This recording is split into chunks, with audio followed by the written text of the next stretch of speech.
this, bring it in slightly again so that I've got a edge loop so it hardens, bring it up a little bit so I've got another edge loop, and then push it right up, and then I'm going to form another hard edge. I don't really need to because you're not going to see this, and finally I'm going to bring it in slightly so it hard edges that area. Okay, so now that's done, I can press the 3 on the keyboard. I've got a nice sharp holder for the actual fork part to fit into. So now I'm just going to grab this and move it to where it should be, which is about there, and that will give us good position for our fork. And notice I'm just sort of sliding these around a bit just to get them looking a little bit more presentable. Okay, so that's good. So what I need to do is I need to do the old mirror again. So I'm going to come down here, select half the faces, so delete them out, select this object, come into edit and duplicate special, and my duplicate special settings, I think that was on, yeah, negative in the Z there on my one. Take both of these, combine them, go back into vertices, select along here, just press the R key and go to edit mesh and merge them together. Now when I press the 3 key and I'm back into my camera 1 view, it's nice, although I do need to fill this middle area in. Something's happened. Don't know what that was, but I can just use my append polygon tool to append these.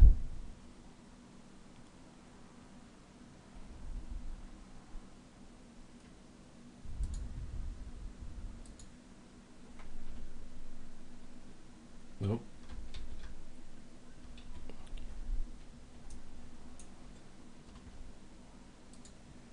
One, two, three, G. 1, 2, 3, G.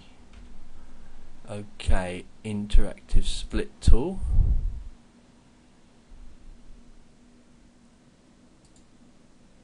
Right across to here, press enter, and that quads that area up, and I should be able to press 3 on my keyboard, and that looks nice.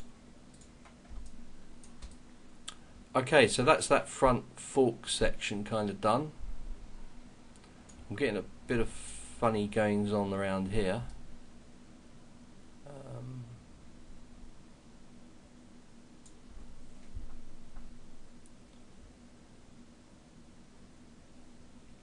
Yeah, and that's because I've got triangles on this end point.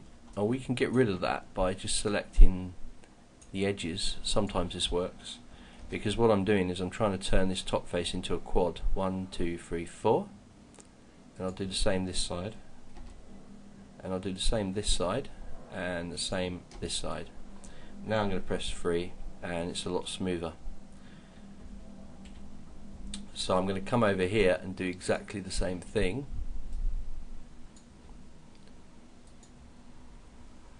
I'm going to delete this out, delete this out, delete this out, and delete this out, and press 3. That's better. Yeah, so you were getting that problem because it was triangles meeting the quad surface coming from there. So I've just basically quadded the top of that cylinder off like that. Okay, so now we've got this metal part of the fork coming down here, so that's pretty simple. Just going to cylinder, put it in there, and then mirror it across. I can come down to my normal cylinder settings of 8. Try and keep everything consistent here.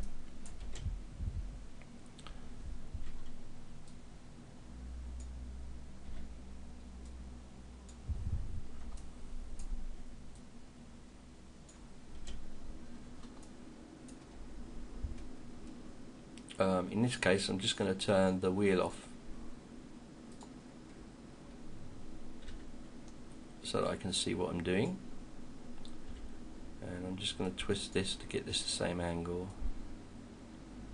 Just rotate and press the R key to scale. I'm going to come down here,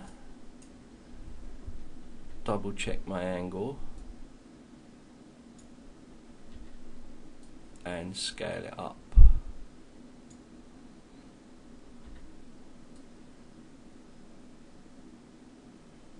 That's quite nice. This is a little bit out, so I'm going to grab this.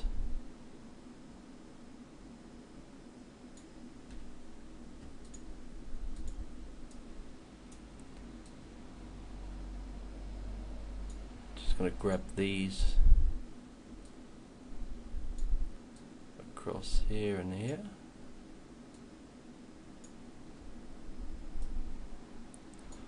Oop.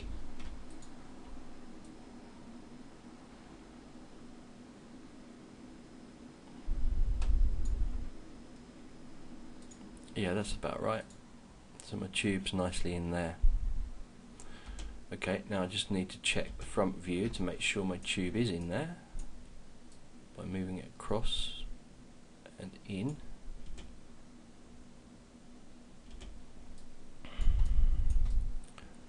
Just going to check around. Could do it being slightly bigger.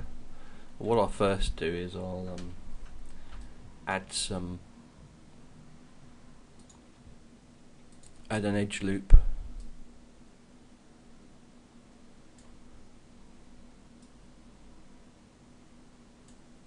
That's good. Now we'll have a look at that. Okay, needs to be a little bit bigger, so I'm going to select the whole object. Just make this like this. Touch that way.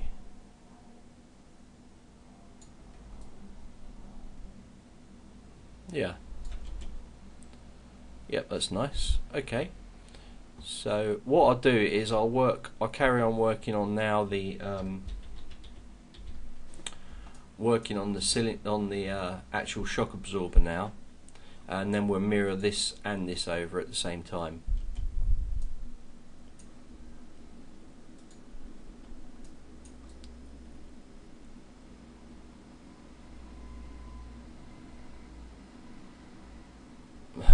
It definitely needs to come in a bit. That's just too big.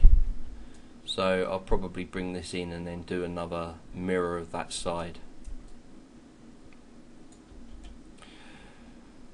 So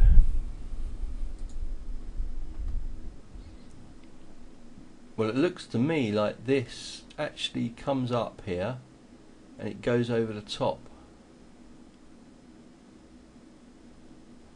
which is kind of different. So what we'll do is we'll do a cylinder, and we're going to have at the end of it, we're going to have a little connection, so it connects to the axle, the front wheel axle there. So that will be there, and then we're going to basically pull a bit out, push it up, pull a bit across, mirror it and join it, and add edge loops to get the required effect around there.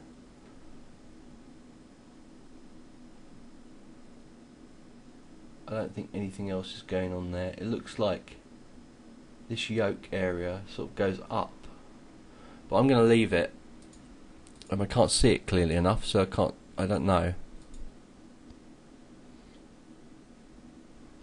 We can see from there that this actually comes out and goes into there, so it's not at the bottom, it's just kind of coming out the side, which brings our shock absorber down to about where the bolt is, level top there.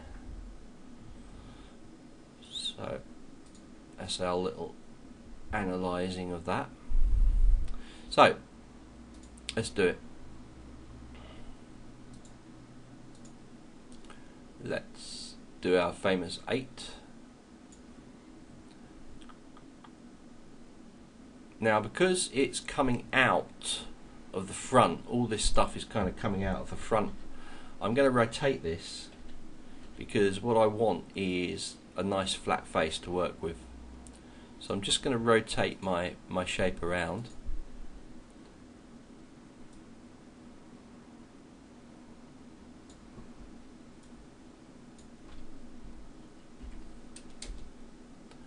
By about 24 in the Y. Well, actually 23.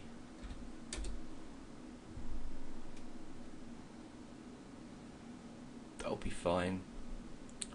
Okay, let's scale this down. Move him across here and move him up into position. And we're just going to scale him now. Sorry, I just need to remove the wheels again. They're in the way.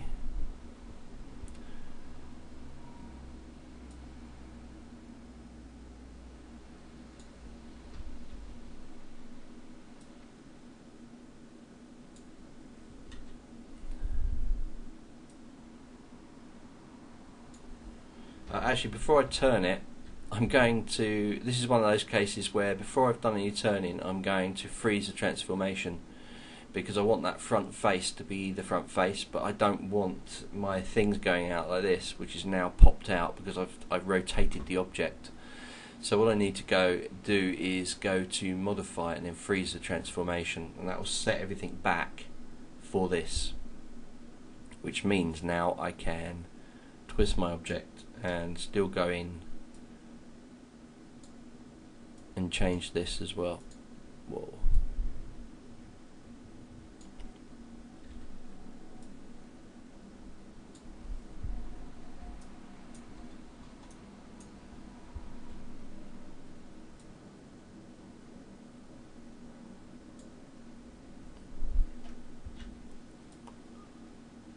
Okay, that's about right.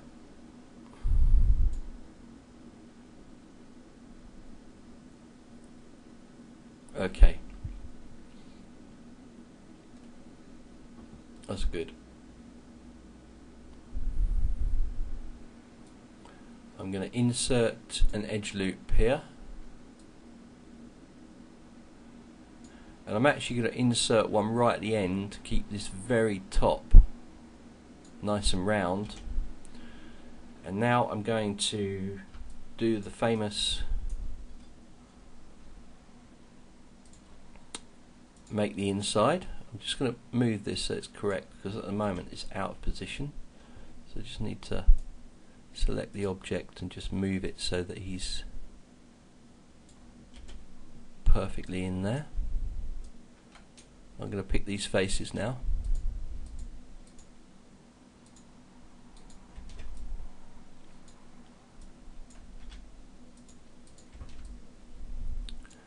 And we'll bring this in a little bit there, a little bit there, should be fine.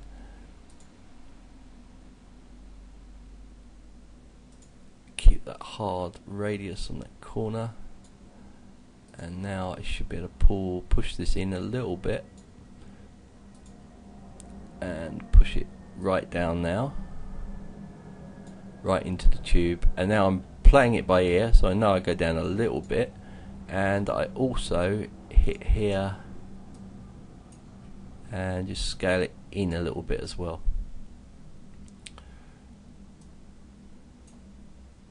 And I press 3 on the keyboard. That gives me that.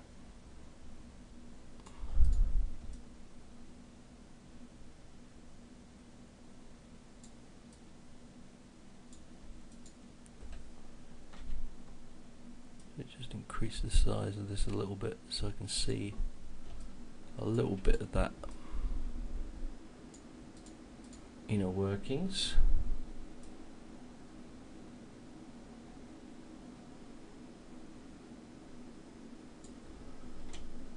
That's pretty good.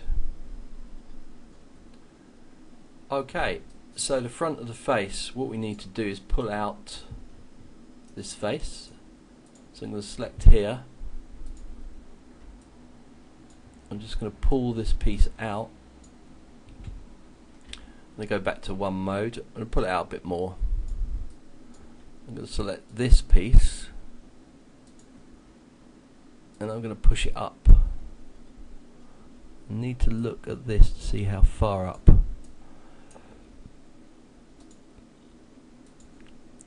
Then I'm going to use the insert edge loop tool and I'm going to select this face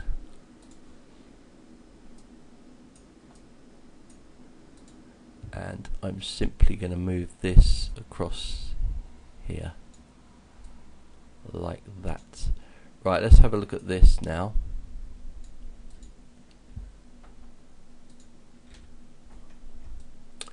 Yeah, it's not too bad.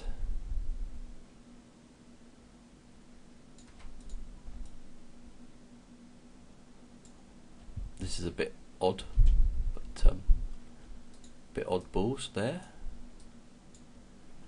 I'm sure using the move tool I can sort of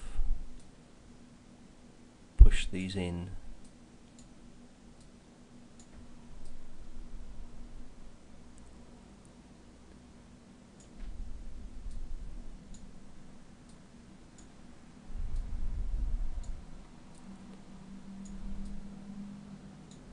Maybe using this I can move this in a bit so it's a bit softer.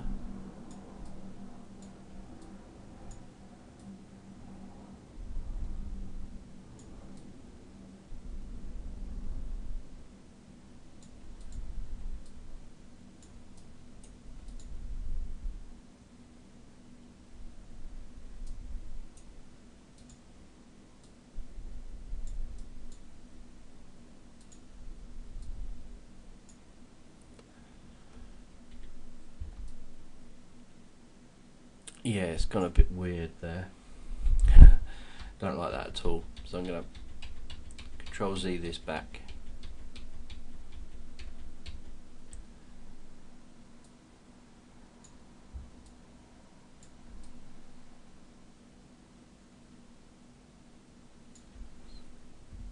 I think I'm going to insert some extra edge loops and just tidy this area up.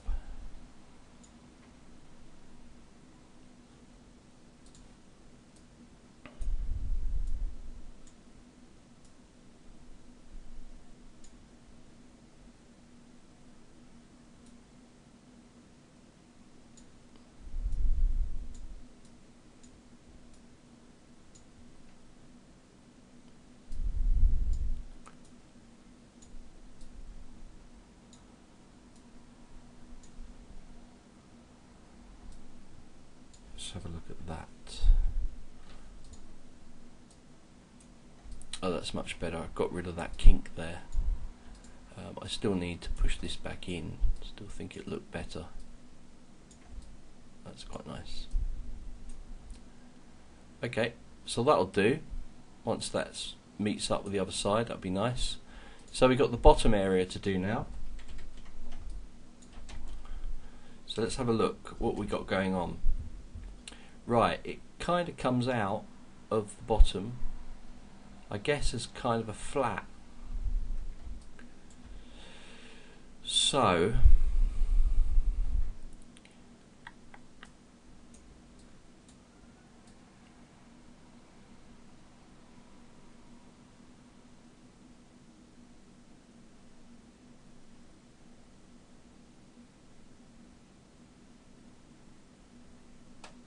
put that there. I'm going to select the faces so it kind of narrows down. I'm going to press the Control key, shift across them. Then I'm going to bring this down and I'm going to start to narrow it in and match what we've got going on.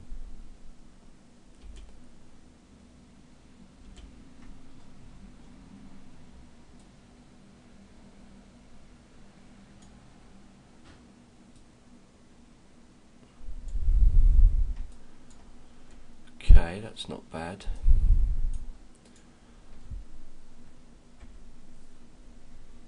So you've got this kind of bit where it sort of shifts in, and then we've got this part coming out of the side. So I'll go back to 1.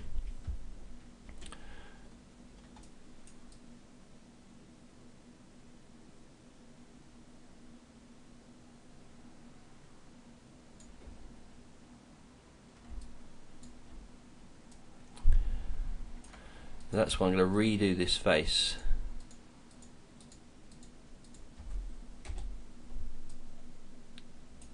Because I need the part coming out. You'll see in a minute when I do this.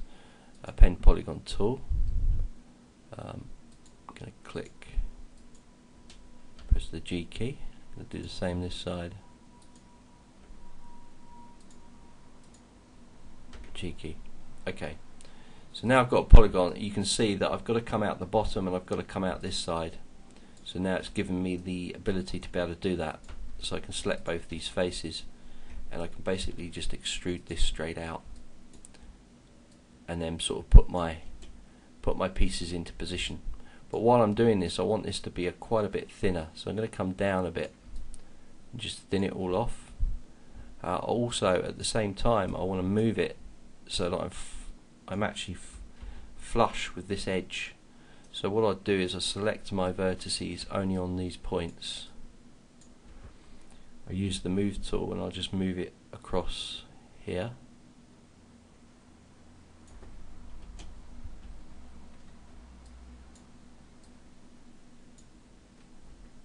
And in fact, I'm going to use the scale tool here just to scale it all in so it's straight. It's dead straight, and I'm going to grab it and I'm just going to drag it out so to get it out of the way.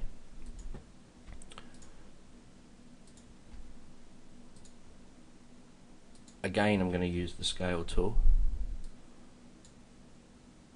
like this, and I'm going to move this over to here so we're about correct. Grab them both and move them both back.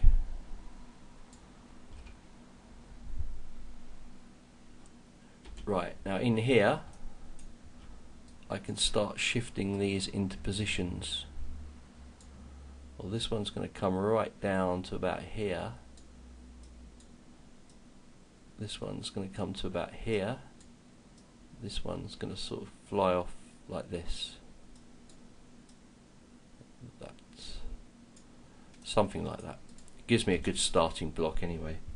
So press 3 on my keyboard, and we've got to put a few edge loops in.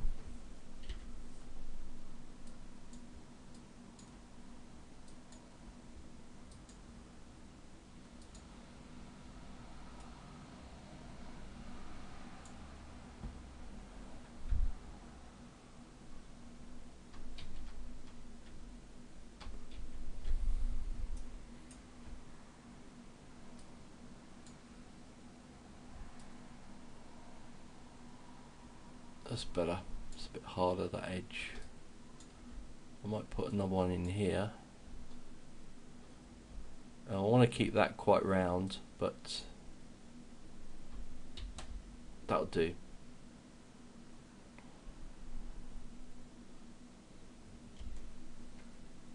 Okay, so finally I'm just going to grab these vertices and just move them. As I said, I want it more of a flat panel.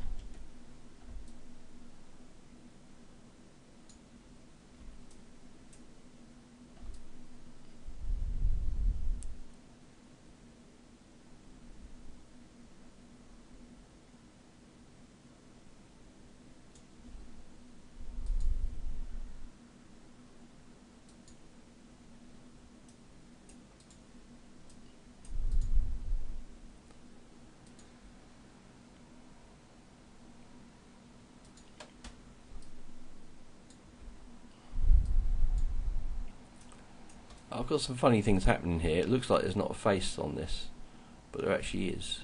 Actually there's not. That's strange. It's because I pulled it out, I think. So I need to just put the face on here. So I'm going to append the poly here. Press the G key. Append the poly here, press the G key. Okay, that's better. So So I have now actually got a face on this.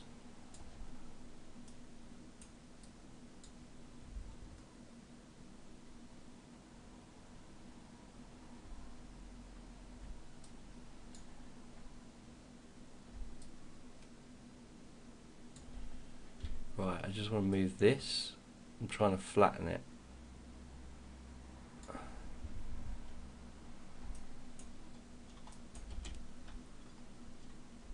Put this into X-ray mode so I can see where they are. That's better.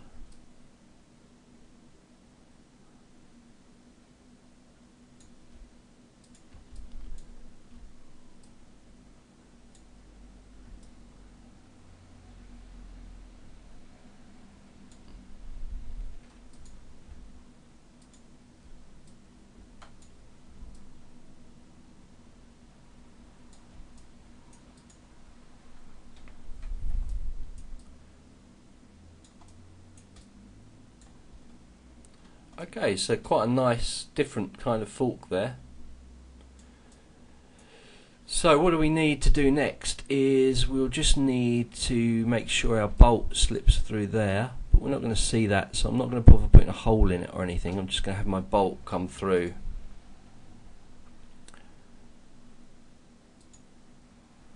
I'm not sure he does at the moment. Yeah, and of course I need to move that all a bit closer. I'm going to bring this bolt out like this. I can always move it back in later. That'll make sure that it's through the right position. I think according to this, the wheel's out anyway.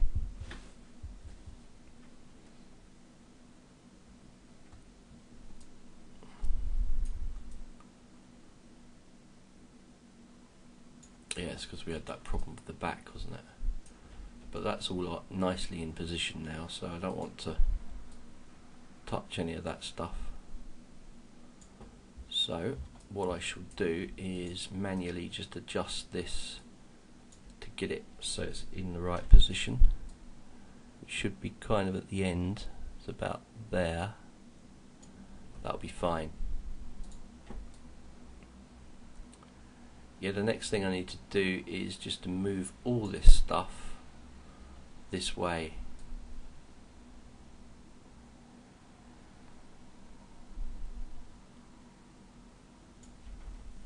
So we'll do that. We'll take both of these. I'm going to move them in to where I think they should be. And I think that is fair enough. Let me just have a look at this.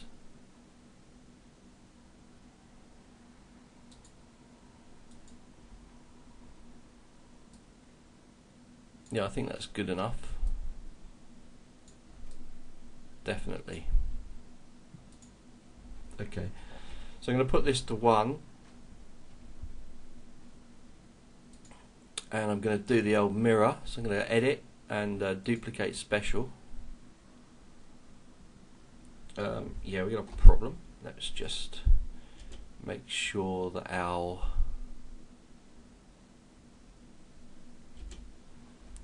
if you want to make sure it duplicates straight across correctly, sometimes it's better to just snap this to the grid.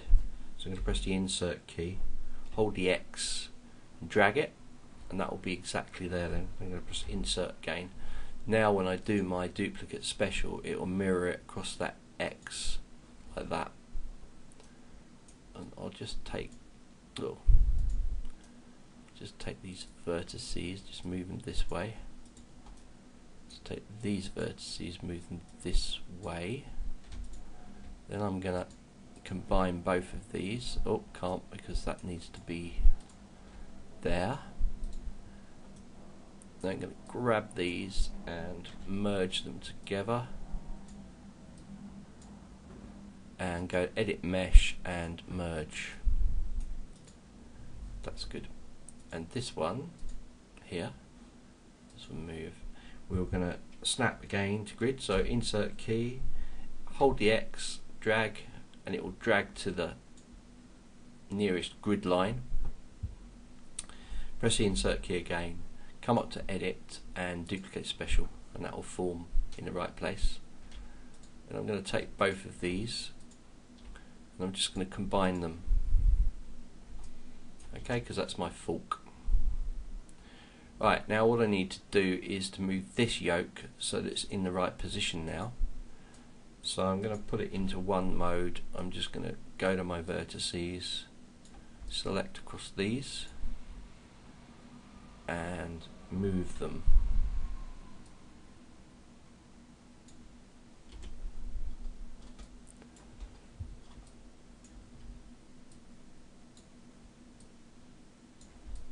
Like that. Now I'm going to press free, just check.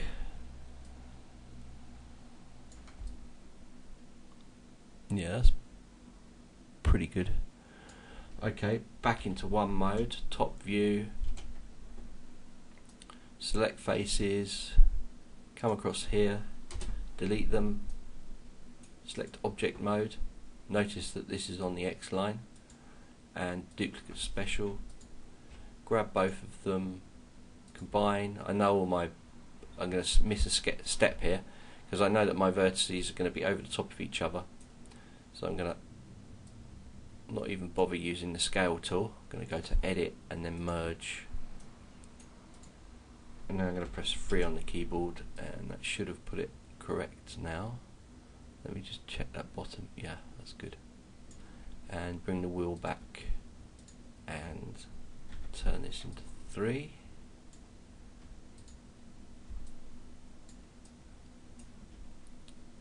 And the frame and the saddle.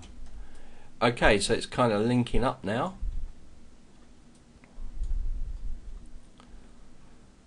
Make sure that you save it.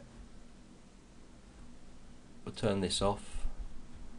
Select the whole object and put it into that white. I'm going across now on my other screen to hypershade, and I'm just assigning material to selection, so it's all one material. We've got some funny things happening here that need looking at.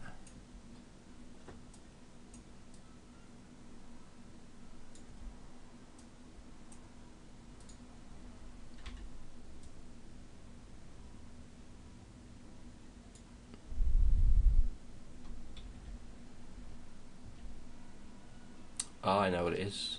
Inside I've got faces, so that old trick.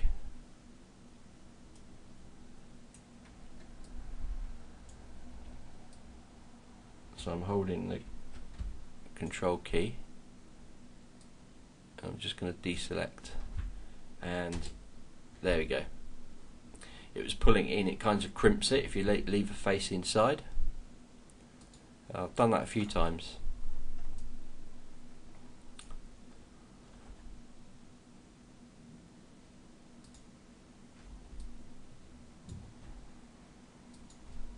So this is our bike to date. Okay, so we're getting through all the major pieces now.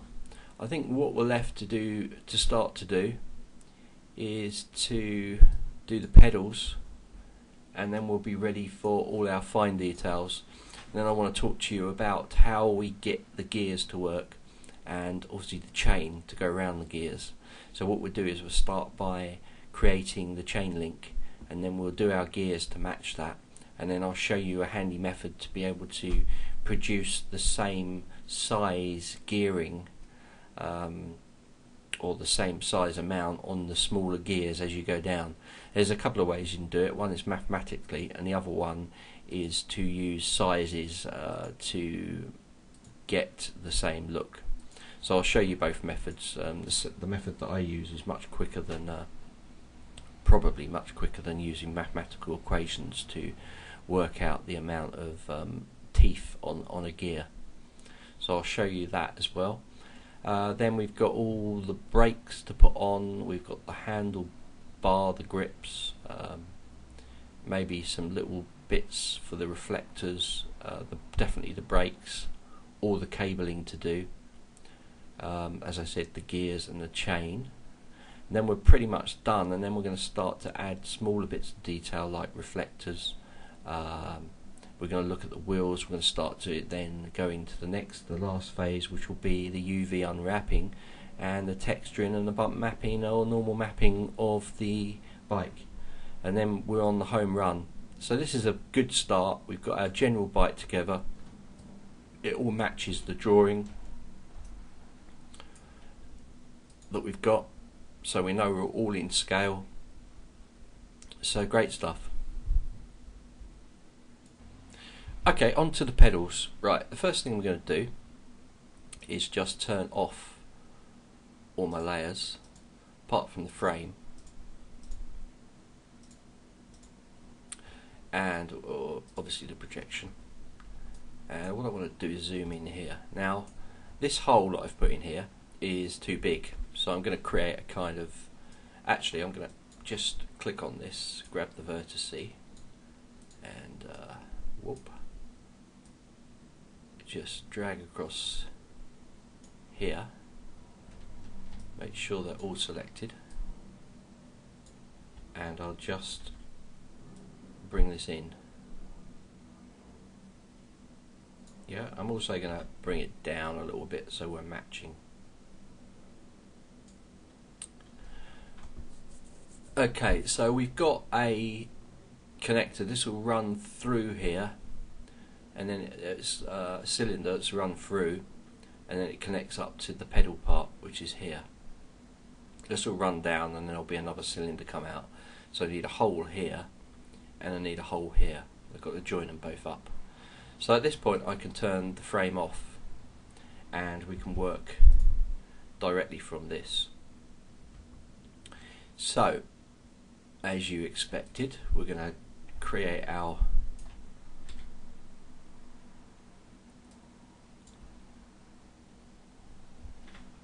little polygon pipe here, and we're going to transpose it, rotate it 90 degrees.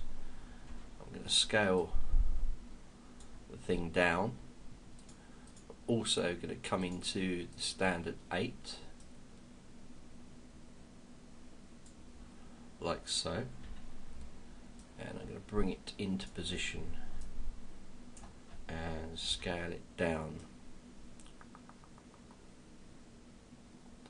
Now that's probably about right, because once I smooth it,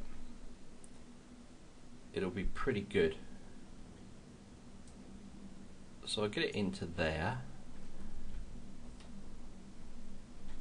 Need to make that a little bit smaller in there, so I'll just grab these. It's fine there, but when I smooth it,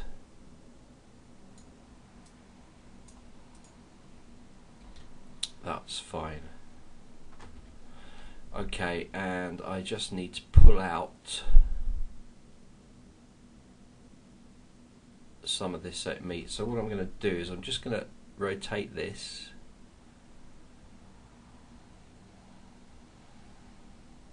so we're going to come out at the right angle.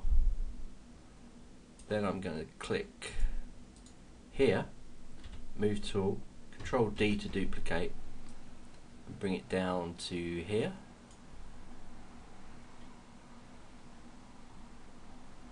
This is roughly where my pedal ends.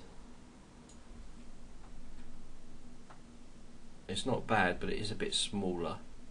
But I don't want to make this bit any smaller, so I'm just going to grab the vertices around the outside here and scale them down. Check it out, that's good. Okay, and I'm just going to meet it up. So what I'm going to do is I'm going to select both of these. It is a straight line, they are level, so at the moment, although I'm on the middle plane here, it doesn't really matter because I can move it all out at the end. So all I need to do is get rid of some of these faces.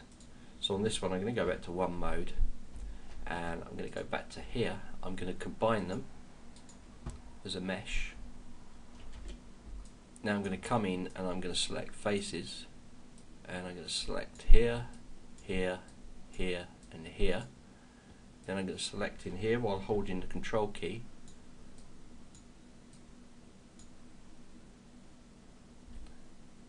and I'm going to delete, so that'll delete those faces. We'll do the same this side. Grab here, I'm going to shift and drag here, I'm going to press a control key, run over these areas, and I'm going to delete. Now I want to use the append polygon tool to append them back up. So it's easier at this stage to just turn the projection off so I can see what's going on. In fact, this layer here, I'll just drag it and put it into, don't think this has got anything on it, so I'm going to add selected there, and I'm going to call it handlebars. We will have a tidy up as well because we've got things that are not named.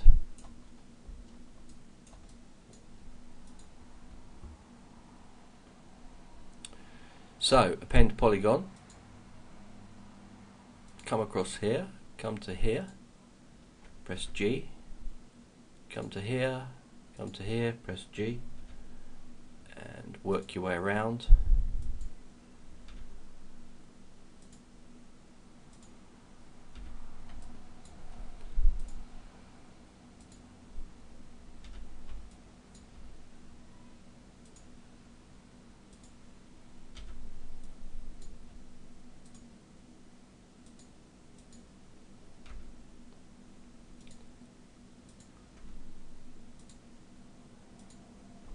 So you probably figured out there's loads of ways of doing the same thing. So it's basically coming up with your own style. Let's have a look at this once I've smoothed it. Okay, that's not bad.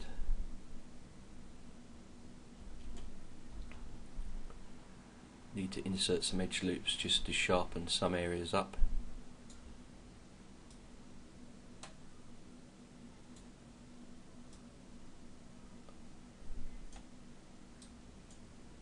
Probably put some in here.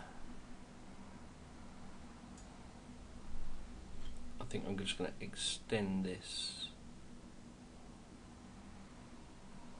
up a bit more. I'm just going to have a look at my reference drawing. Kind of goes out, then it goes in.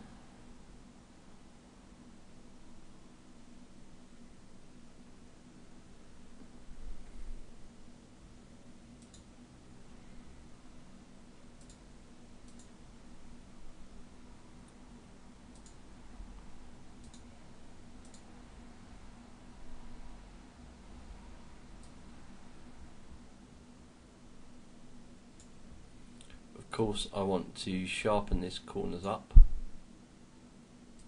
and these I want a little bit softer, so I'm going to bring it in a bit more. The same applies for this.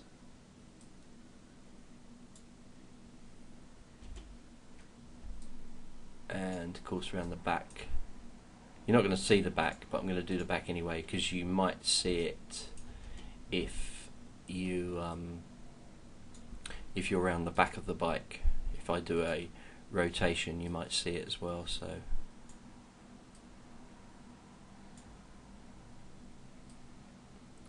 course if I wanted to, I could mirror this so it's exactly the same.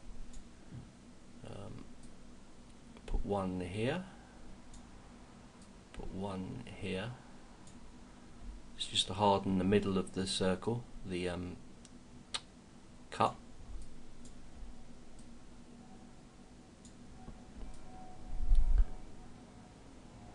Okay, that's good.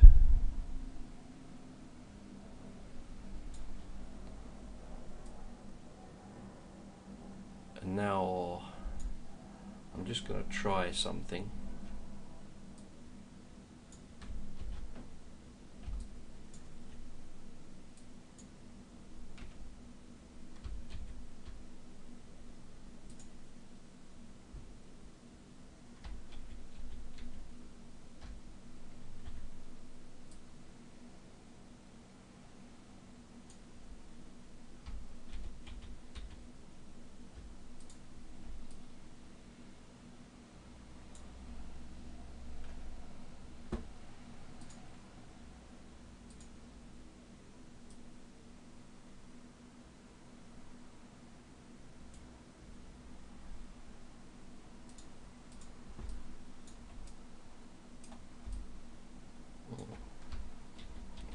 smoothed it a bit too much, sharpened it a bit too much.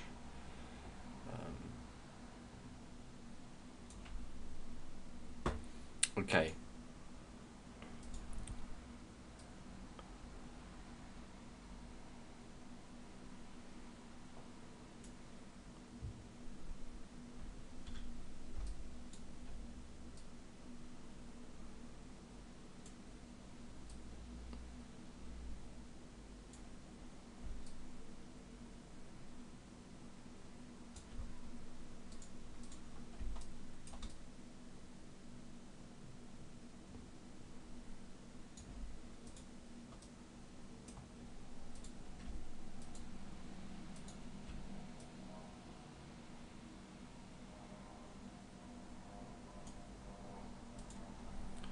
What I'm trying to do is get this kind of cut ridge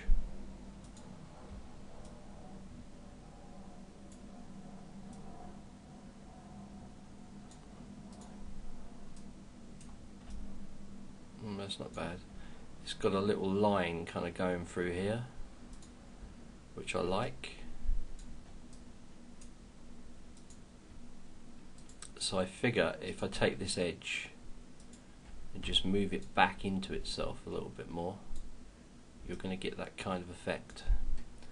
And especially if I take these and just move them out a little bit.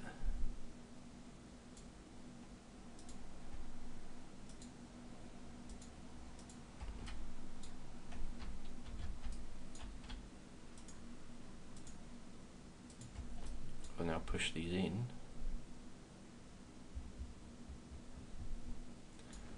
Yeah, it's all about creating some interesting lines. So there you go, you've got this kind of moves in, moves out, these are solid. We look at our reference drawing, you can see there's a slight kind of bevel running down here. I could, if I wanted to, take part of these faces and bevel them out like this.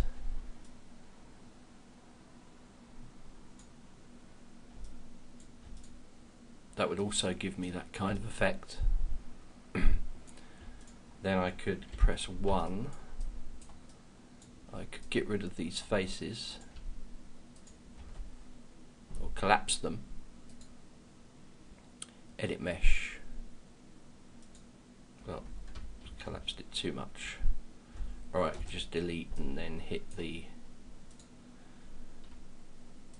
snap these, W, R, V, snap these in,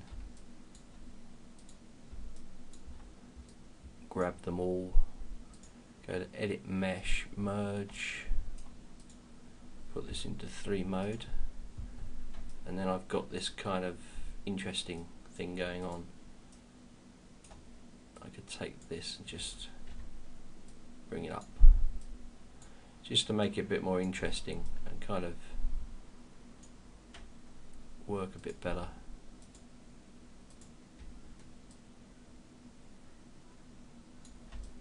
Just going to move those back down, and I'm actually going to move them this way a little bit. Let's have a look at this. Okay, yeah, it's a bit more interesting. So it's kind of captured that kind of feel that there's bevel kind of running along that edge. So I like that. I'm happy with that. So what I need to do now is just put this into position. So I'm going to modify center my pivot and bring this forwards about there. Now all I need to do is to create the tubes that run through the bike. So I'm going to just rotate this 90 degrees like this. I'm going to scale it, whoa, scale it down, move it up into position, come into my side view here, move it so it's about center, scale it right down, move it. I leave a little bit of a gap as it creates this shadow, which I like on my renders. Now what I'm going to do is just pull this out so it's just at the end, actually a little bit over, because I want to add my insert edge loops to these right near the ends.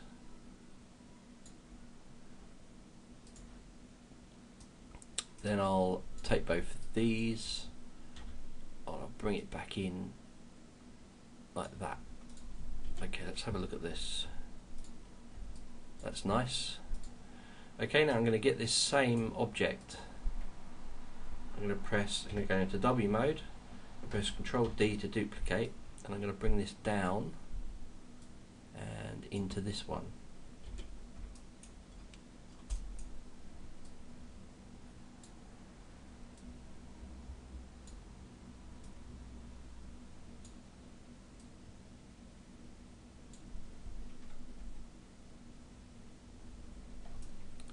Good. Now I need to just bring it out because it's the pedal.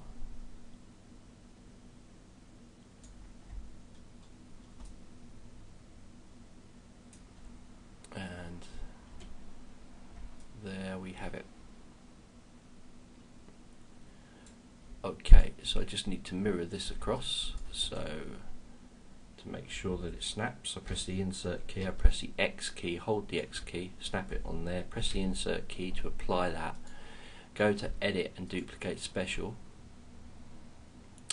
and this time I want this pedal to be the opposite way round.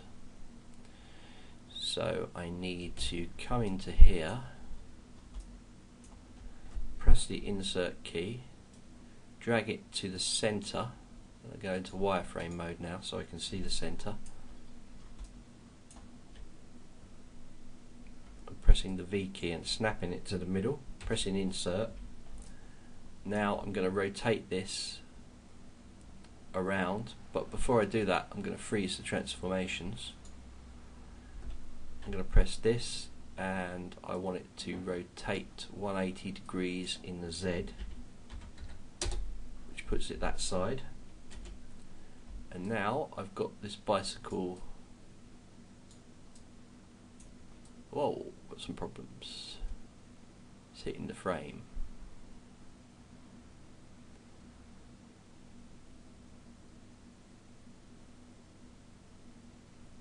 Well, that's kind of good to know. Okay, so I'm going to take both of these and I'm going to move them out. Probably about that much. Then I'm going to take this and make that adjustment there.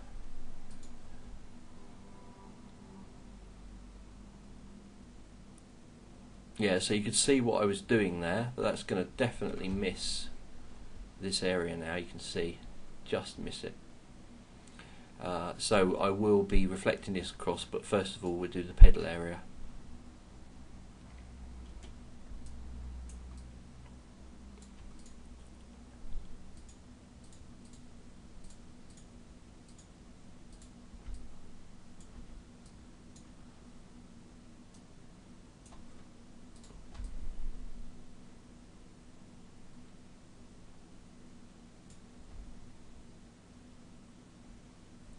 And of course, remember, we've also got all the gearing to put on there, so I guess, yeah, that would push it out as well. So I didn't allow for that. So that's the gearing that's got to be done this side. So what I'll do is I'll concentrate now on this little pedal area, and then we'll shift that forwards, and then we'll start the brakes, the handle grips and the brakes. And then the last thing we're going to do is this gearing system. Shimano gears, quite involved, so we'll spend a bit of time on that and show you how I go about creating those.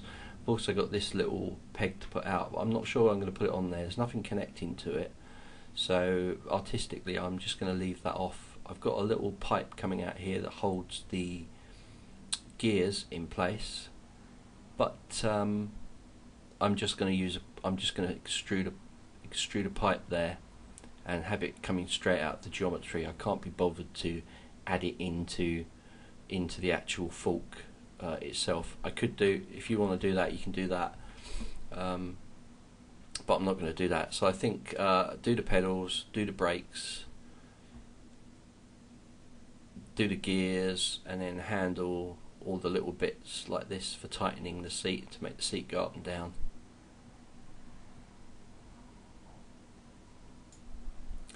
Okay, so let's just do these handle grips because they're a 2-second job. What I'll do is I will create a new layer. I've taken the handlebars and I'll put it into one mode. All I need is this part here really. So what I'm going to do is press Ctrl D to duplicate this. I'm going to go W mode first, then press Ctrl D to duplicate. Then I'm going to add it to this layer 1 and I'm going to turn it off. Now I'm going to turn the handlebar layer off, turn this one on, and all we need is this end. So I'm going to right hand click and just drag through and kill off the rest. In fact, I'll kill this one off as well because I'm going to mirror it, and so that gives us the handlebar area. Now because I'm going to be UV mapping this to a certain degree, I think what I'm going to do is get rid of this edge loop here because I'll recreate a new one, and I think I'll get rid of this one as well, and then I'm just going to take these edges and I'm just going to quad them, so we do the same as what we did before. That's good. Now I'm going to select vertices, I'm going to go over it and I'm just going to delete because I want to get rid of those extra vertices there. Now I'm going to hit the face and I'm going to extrude the face up to give me some depth.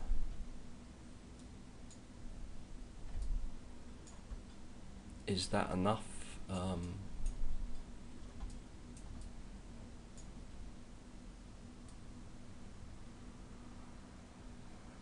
Possibly, yeah. That will be enough. Okay.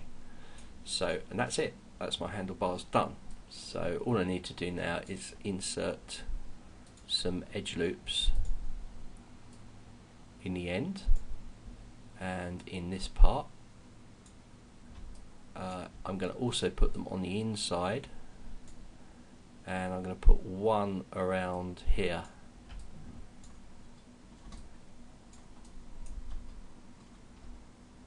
I might put another one here just to make sure.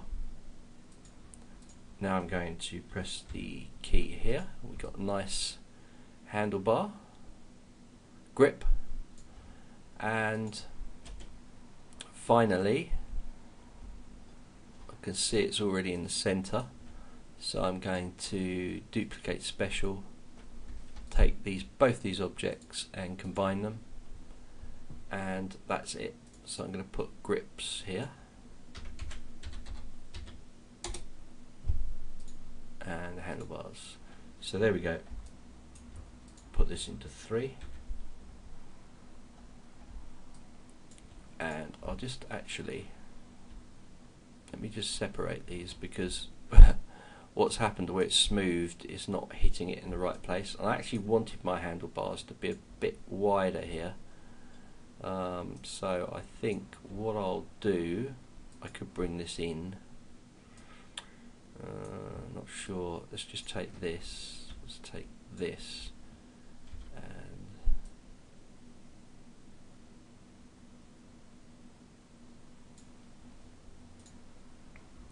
I'll just separate these. So I'm going to mesh, separate, take this back into 3, W key, which I'm going to center.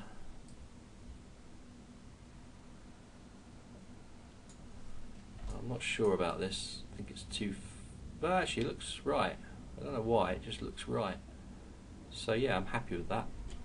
So I go into my top mode, press the insert key, X to snap this to the middle, insert key again, mirror it over, duplicate special, and then combine the two meshes.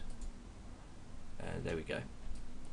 So really quick job there to create the handlebars. We'll be using bump mapping techniques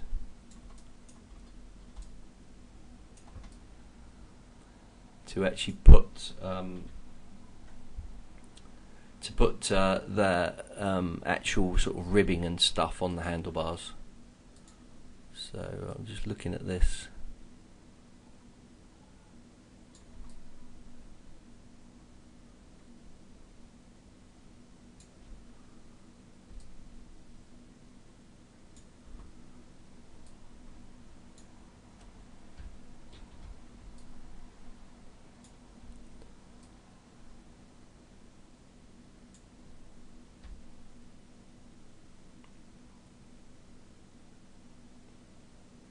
Yeah, I really don't think my extruding was big enough on this. I'm going to delete this and start again. Sorry about this. This is what happens. So I'm going to press the W key. I'm going to Control D. I'm going to add it to the grips layer. I'm going to turn the handlebars off. I'm going to select faces. Select through all of this. Oh, too much.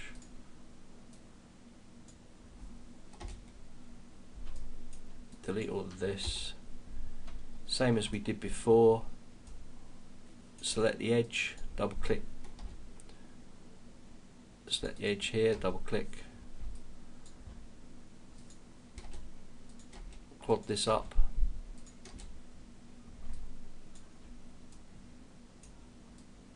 Select the faces.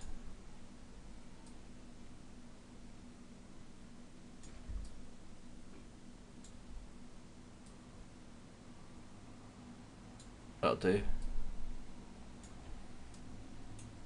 Much thicker than before. Okay, insert my edge loops.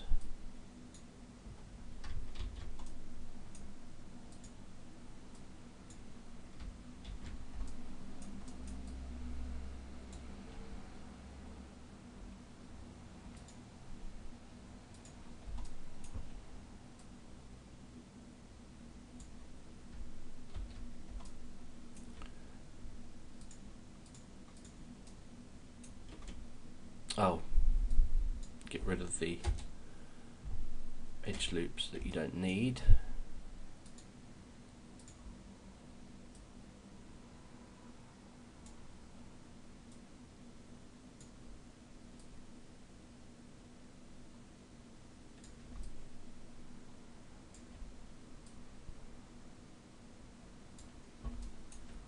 Do. Press the 3 key, see how it looks. Yeah, it's quite nice. Handlebars back. Put this into 3 mode. Grab this handlebar. Center the pivot. Drag it so it's correct place.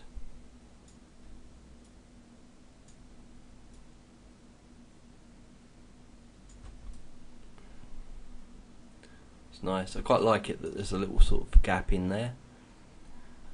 If I want to get rid of that gap a little bit, I can bring this down.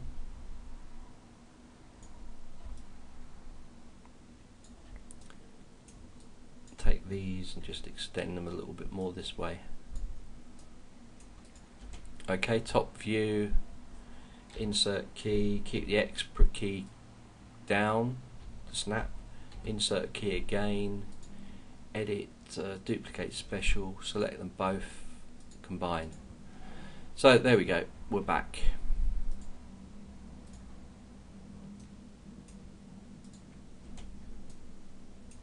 And that looks better.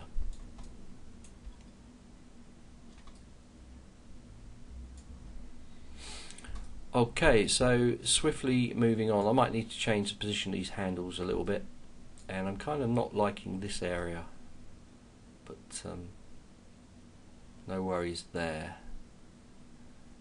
And I've got a little bit of an insert to put into this area here, so I'll do that now. This is where the screw will go through to hold the handlebar to the yoke.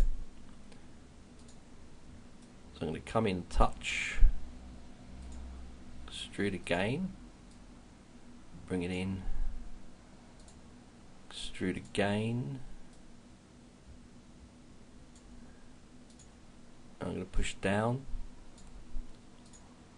then I'm going to push down quite a bit more, and then a little bit more just to harden that edge, and then to harden the bottom just a little bit more. Okay, so press 3. Okay, that's nice. And what will sit in here will be a little bolt that we'll create. I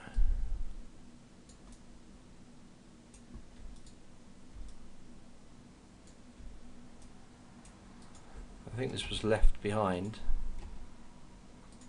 Yeah. Left behind from the handlebars. Okay. I might put a little bolt in the end here as well, but that's fine detailing. So right, we're on to the brakes now.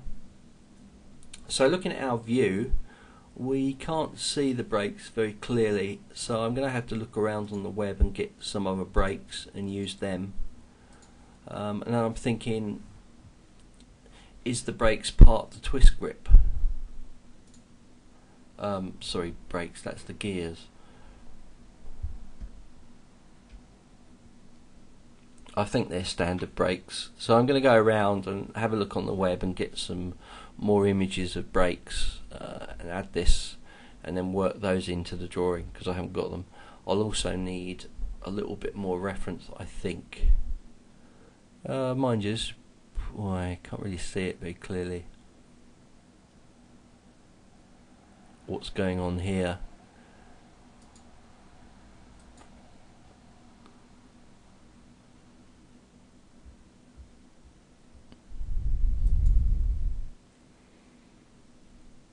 Yeah, I might actually get new reference for the Shimano gears at the back here. I'll find out the model and make and try and do a match to them. Okay, I've gone and picked up some more pictures, so let's have a look at them. Right, okay, now this system doesn't look too bad, but that's the original picture I had, so I've brought in some more. This one is a lot clearer and it's probably the one that I'll go with. Either that one or this one, which I think they're both the same, SLX. Yeah, they are. It gives me two views of that one, which is quite nice. And it looks fairly simple, so I guess the chain will run around through here and off. So that looks alright, and it will kind of fit in with what I've got. There's a bit coming up there. This, I've decided that I'm going to put disc brakes on this bike, because at the moment it's got these normal standard brakes. I'm going to give it disc brakes, so that means I don't have to worry about that, and it'll look cooler. So that's that disc brake on that side. So I've got my kind of disc brake that I'm going to look at, follow a little bit, and here's my handle, my brake that I'm going to do. Give it a different colour, but fairly simple-ish design. I'm going to follow it. Like these parts, I'm not following too closely. I haven't got, you know, it's an artistic thing, so I don't have to follow things exactly the same. Unless I was asked to by the client, then I would get all photographs of everything I need to do at all different views, and it'd be a lot easier to model. But in this case, I'm going to run with what I think looks cool on the bike. So the disc brake and the brake. So that's the brake that I'm kind of going to follow, sort of. So let's do that. Well, the first thing I'm going to do is I'm going to create this part here. This obviously goes round the handlebar. So I'll do that bit first, and then we'll break it down. We'll break it down from here, then we'll come out, and we'll start adding extrusions for this, cut-ins for this, and then we'll do this handlebar part. So we'll break it to pieces as we work with it. Okay, so all I don't need my grips, I need my handlebars, but I don't need a lot else. Pedals here, I'm going to create a new layer for this.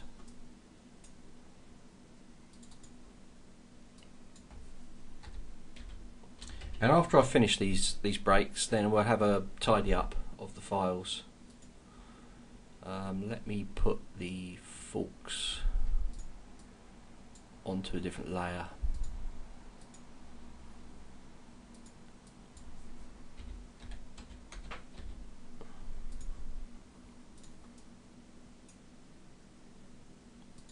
Turn those off. That way it just gives me this, I'm just working with this. So the first thing I'm going to do is create the standard thing here. And in this case we don't need this to be very big, it's quite thin. So I'll scale this all down. Definitely going to make this 8. And I'm going to flip it up 90 degrees.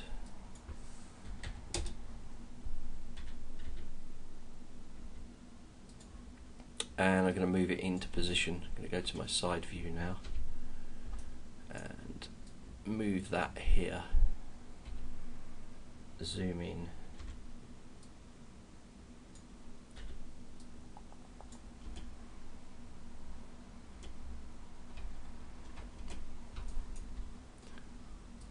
Okay.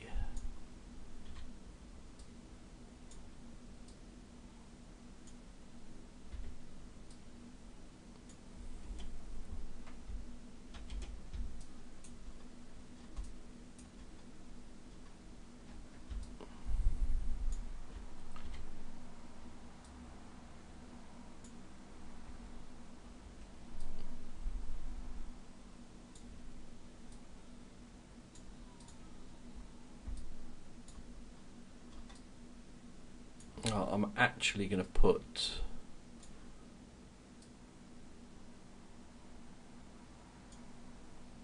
an edge loop in on both these sides, because the problem I'm getting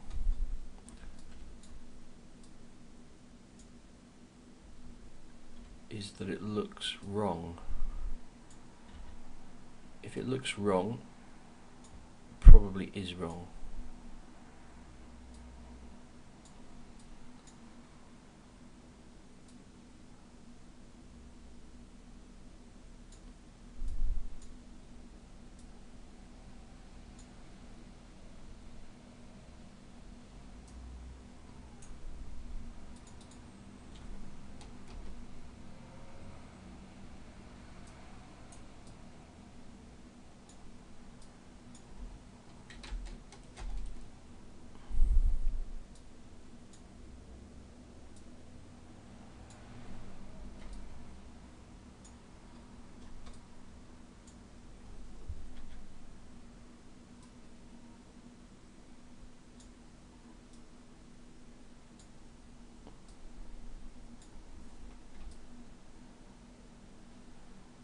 I think it's to do with the flow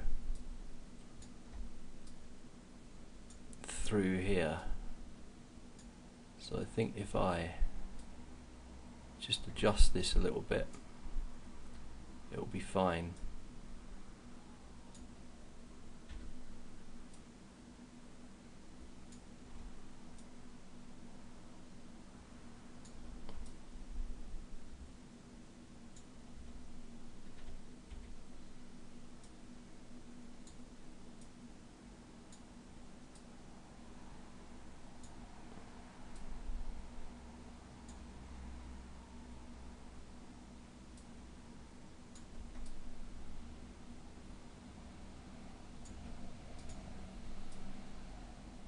Better. I'm still not sure about this side.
to me looks a bit better now.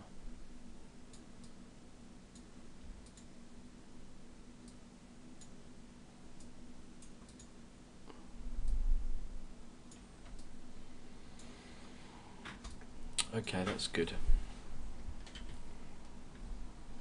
Alright, so breaking it down, we've got this, he kind of comes out, he is fixed to a certain degree, so I'm going to select some faces here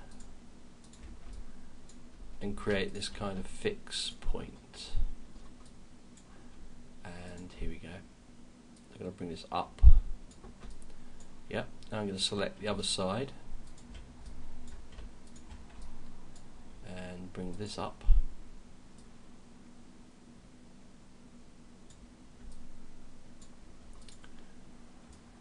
That will give me a little cut in there, and we'll sort of represent where it joins.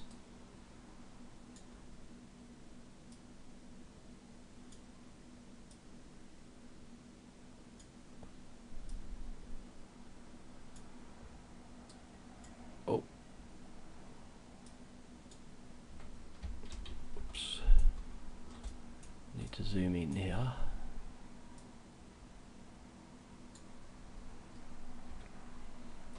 Okay, let's have a look at that.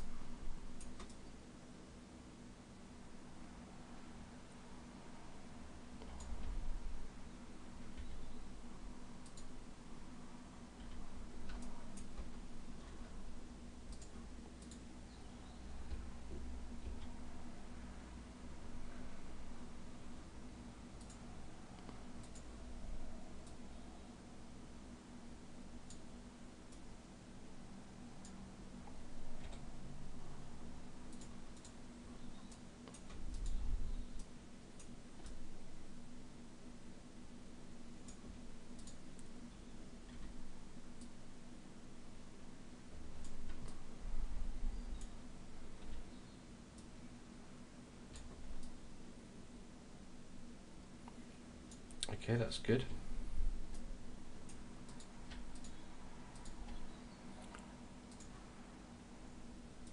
I'm going to bring this out.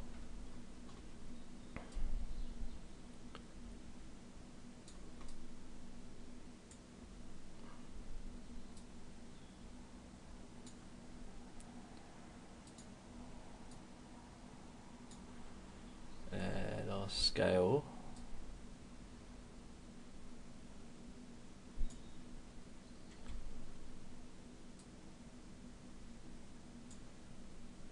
And move.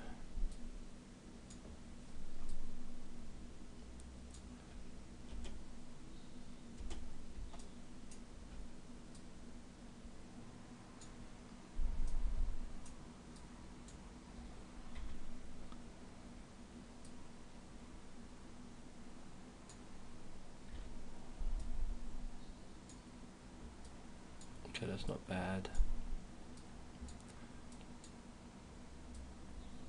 But what I'm trying to do now is just get these to all be about the same distance. So let's have a look at that and have a look at how that's going to look when I do it like this. It's pretty nice. Okay, so right, so we've done this part and we've come out.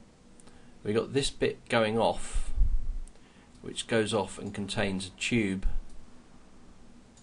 for the gearing, for the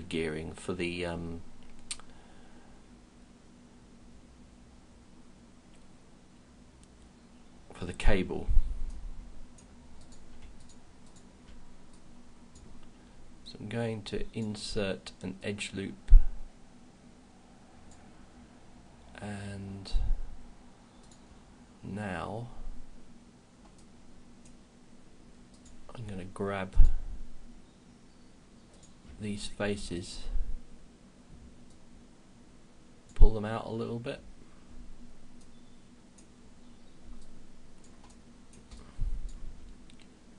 and can simply sort of move them so they're more appropriate there.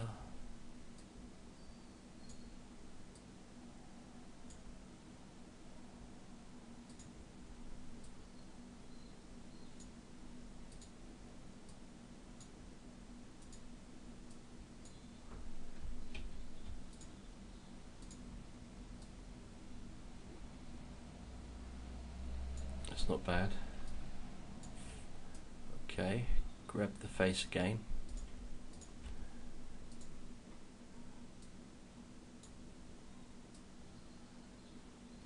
And move this in a little bit.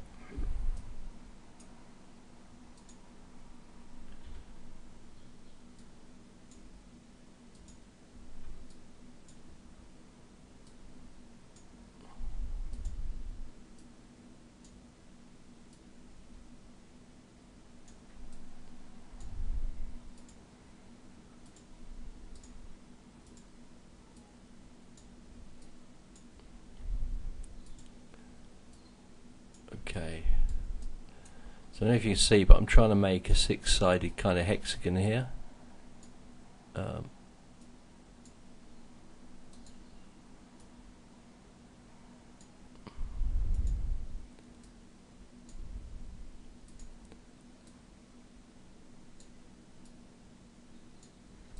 that's not too bad.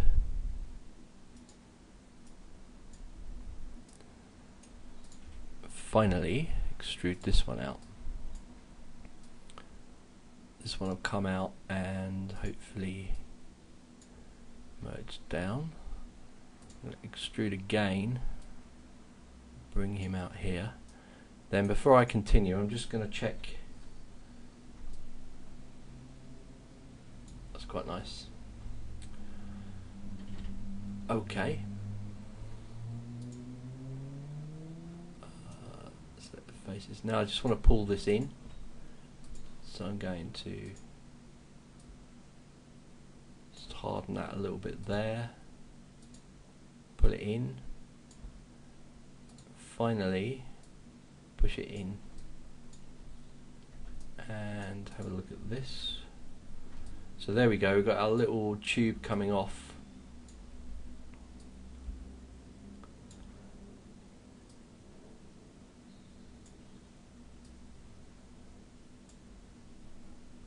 Bit more detail there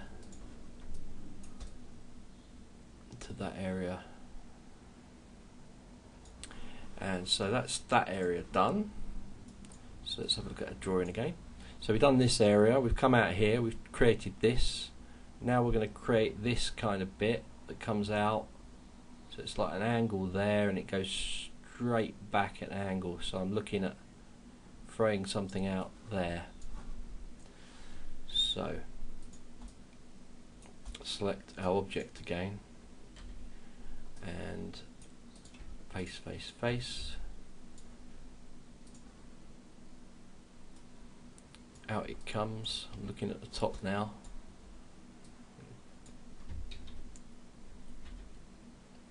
Moving it this way.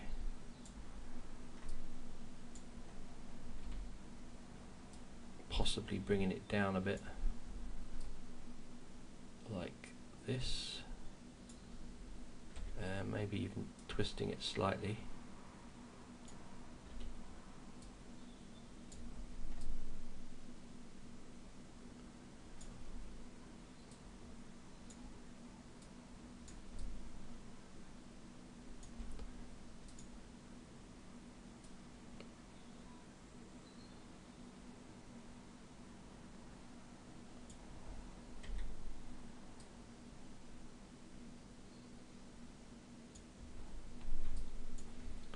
Okay, and finally I'm going to put edge loop here,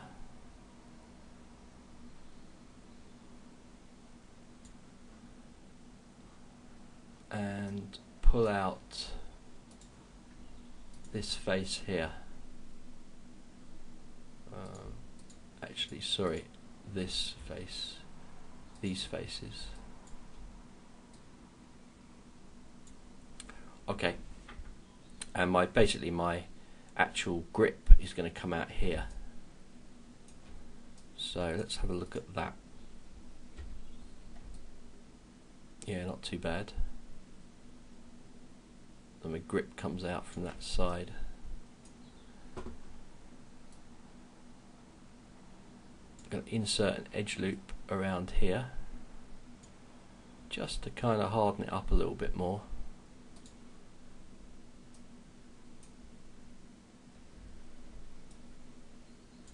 And I'm going to grab these, kind of move them.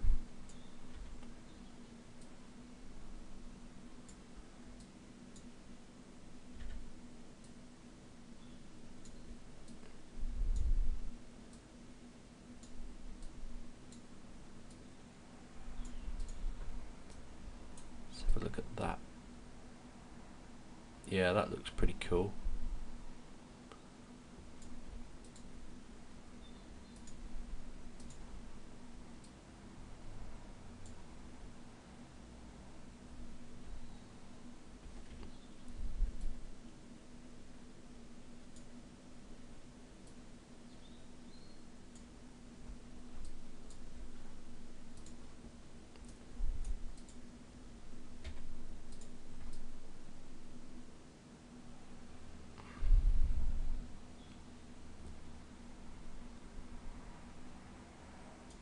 Yep, so I'm happy with that.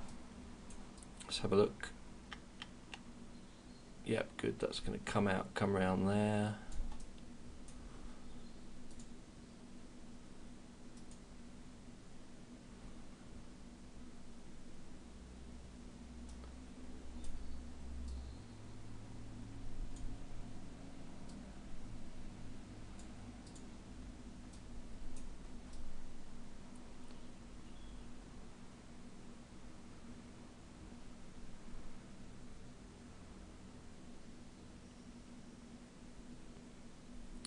Okay, so now we've got to create the handlebar part, which is this little tube running out and running back. So I'm just going to use a bit of box modeling here, and we'll just basically make something work.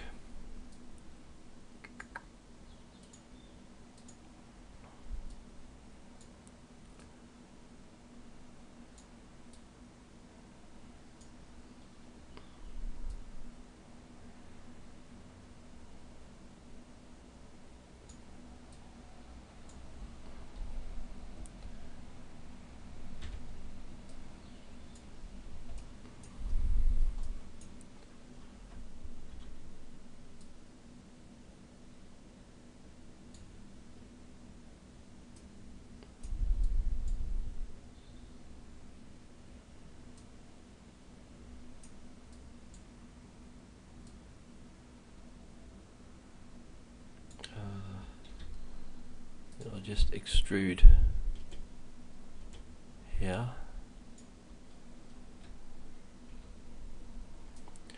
Oh, it would have helped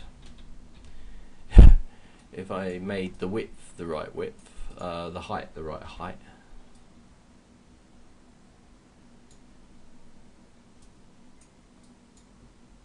Right, I'm just creating this sort of bump at the end. So if I do that, press it into 3, you've got this kind of bump going on. I'm selecting these vertexes.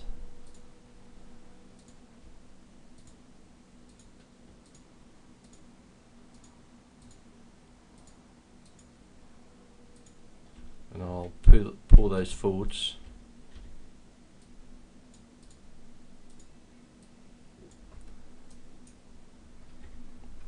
That's it. So we've got that kind of bump going on.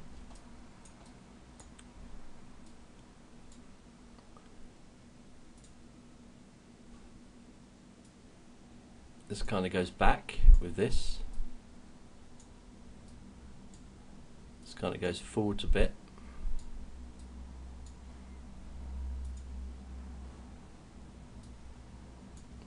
This area is just slightly bigger.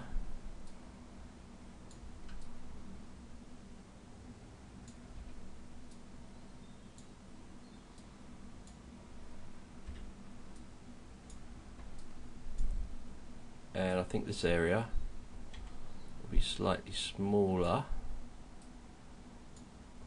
but also want to sort of put a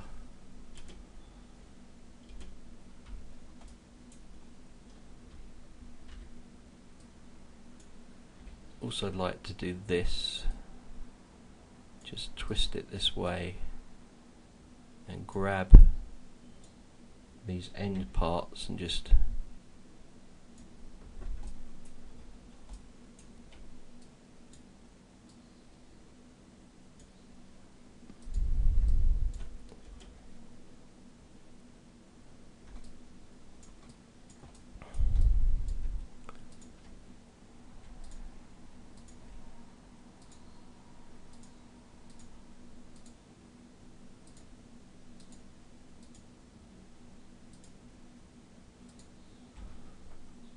just going to pull these out.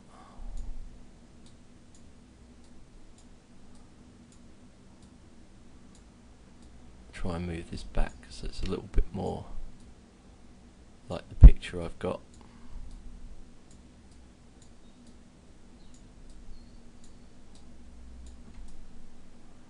Okay, that's not bad.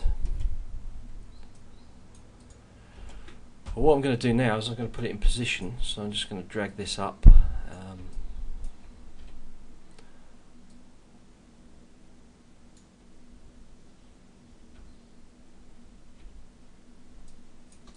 Have a look at it. Doesn't look too bad. I'm going to change the pivot point, so I'm going to press the insert key, just move this across. That way if I wanted to animate it, make it a lot easier, I can just do this.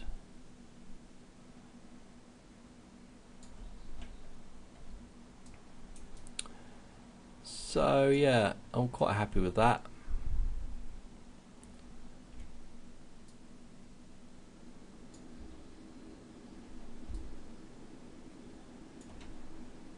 Maybe a little bit in a bit more.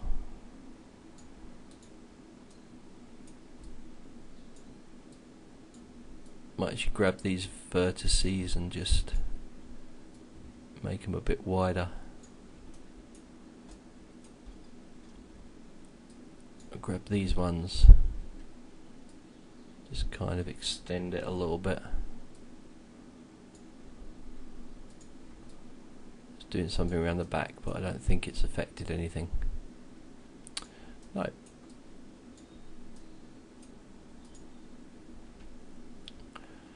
So, next step is to check my handlebar, the grips, which I think should be perfect.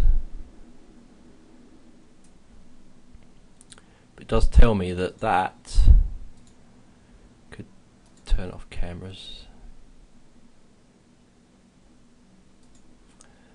This could do with going out a bit more, so I'm going to grab it and bring it out there. I'll grab that one and just do that.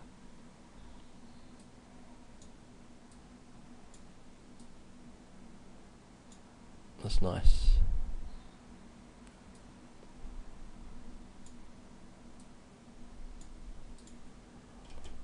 Okay, that looks nice.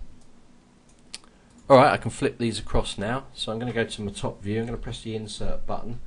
I'm going to snap, I'll have to redo that for that one, but it doesn't matter. Snap it to the middle, press insert and duplicate special. Insert again, X and duplicate special. Once I've set it there. Okay. Oh, something's gone wrong. Select him again.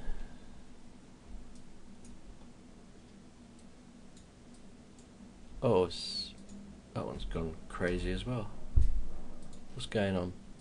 Let's just temporarily join these. Mesh, combine. Let's center my pivot point. Go to insert, press the X key, insert again, come down to my duplicate special, and there we go. Okay, so that's my brakes done. Let's have a look at the bike. Select all of it, and in my hypershade assign the white material. Let's do a quick render of this.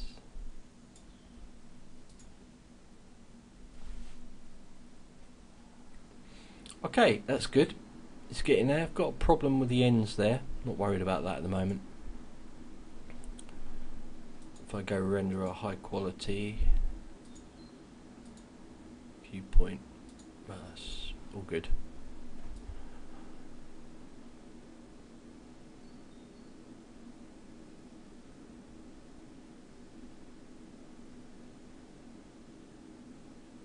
Okay, so that's done. Right, let's have a look at the gearing system. Well, the first thing I'm going to look at is I've got a picture somewhere here, and this is the gear system. I'll be using a different gear system for the back, but I'm just using this for kind of reference. And here is a little contraption that allows you to change the gears. So I might put that on there, or do some little levers or something. I was thinking about making these a bit better and actually making them gear changing twist grips, so I might do that. Right, let's get onto the disc brakes. Okay, so now we can get really creative with this, because we want to create these discs, and they're all shapes and sizes, these things. If we show you a picture of a couple of these, there's one there. So really quite nice, and this is a pretty simple component. Remember, we've only got to do it on the front wheel, and then we can just take it and drop it onto the back wheel. So let's do that. So I'm going to follow something. I'm just going to get creative with it, really. And let's turn all this off apart from the wheels, and what I'll do is I'm just going to duplicate this one. So create a new layer here. I'm just going to W this, so I'm going to press Ctrl D, and I'm going to turn the wheel layer off. Oh, sorry, whoops, let's go back one. I want to add that to this,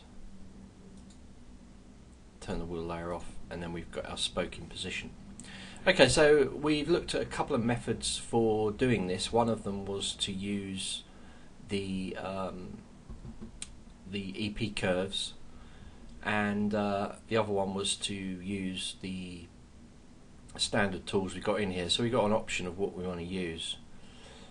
So I think I'm going to go for, as this is a Polygon modelling course, rather than using any of these, the NURBS, I'm going to stick with the Polygon. So I'm going to go back and create the usual pipe,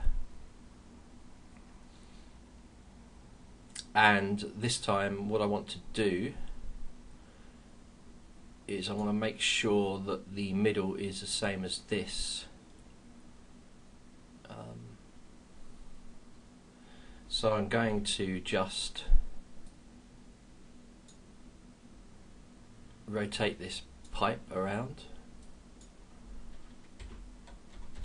180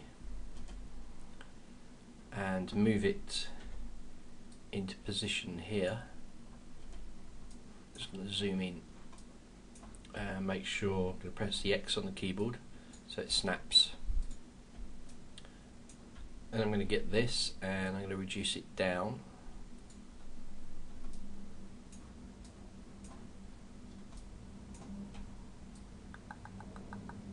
Like this. I'm just going to go into this mode so I can put my edge loops around it. The first thing I've got to decide, is that radius okay? Well, yeah, it could probably do with being a bit bigger, so let's go and just move it down a little bit more.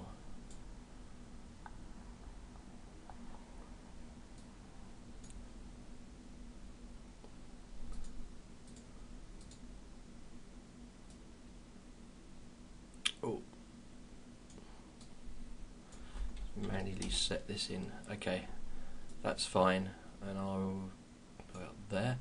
Now I'm going to insert my edge loop. Now sometimes these disc brakes are held on another section,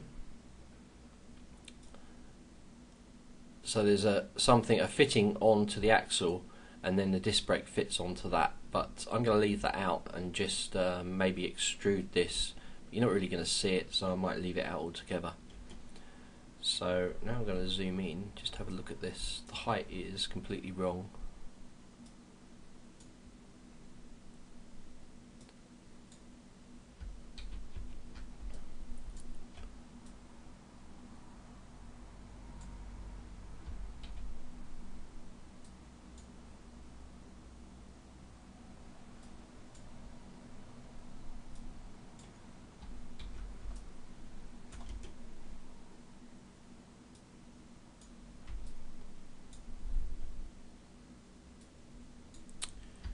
Yep, that will happen.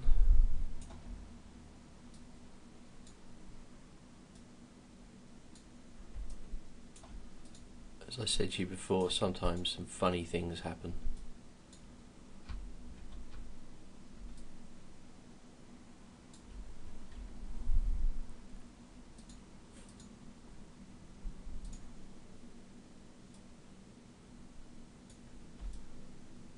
That's better. Okay. It's quite thin, this, so let's go and grab it and reduce it down. And now I'm going to hide the cameras.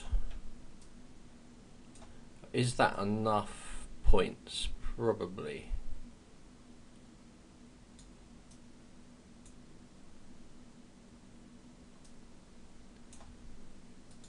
Just going to grab this ring and just take it down. I'm just having a look at the size of this in comparison to the actual wheel.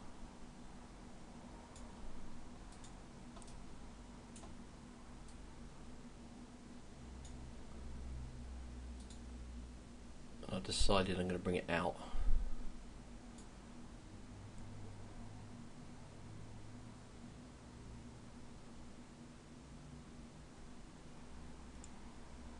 Okay, that'll do.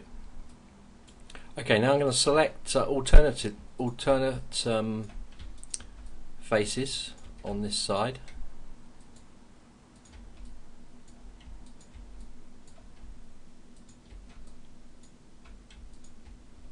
So make sure that you've got an even number there. Now I'm going to extrude this out.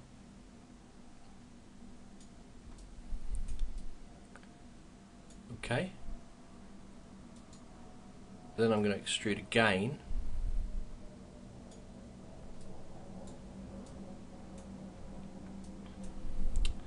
And now I'm just going to kill off the faces here.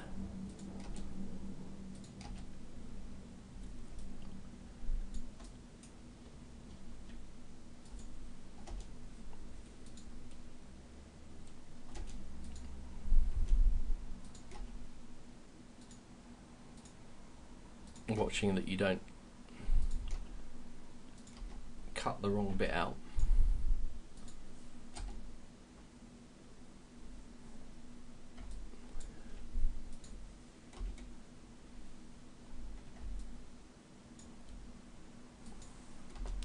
And then I'm going to use the append polygon tool to just join them back up. So I've got this cut in the middle.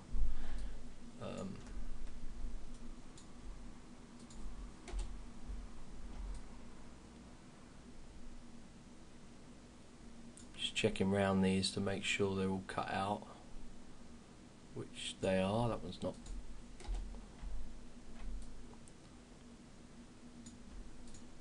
What's that one?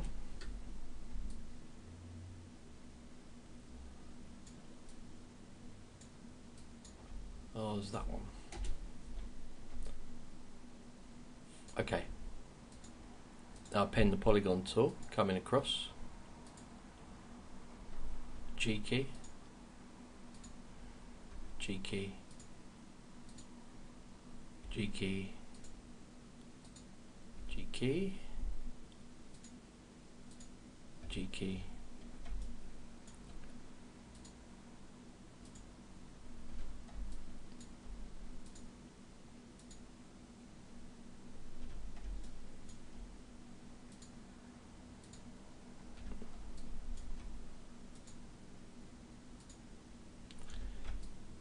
So polygon modelling, as you can tell, it takes a lot longer sometimes than to go in and use the NURBS method that we looked at earlier.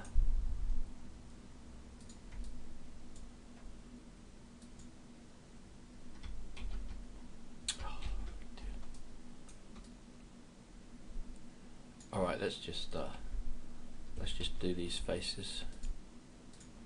Do the inner parts last.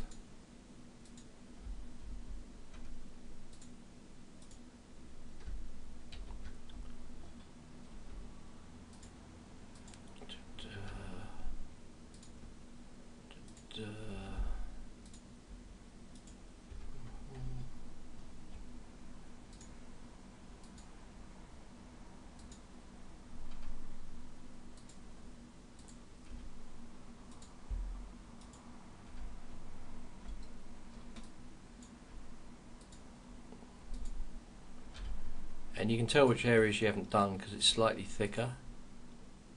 The green lines that you can see, they're just slightly thicker, so I know I haven't done those areas. Now it just leaves me the outside and the inside edge to do. So I'm going to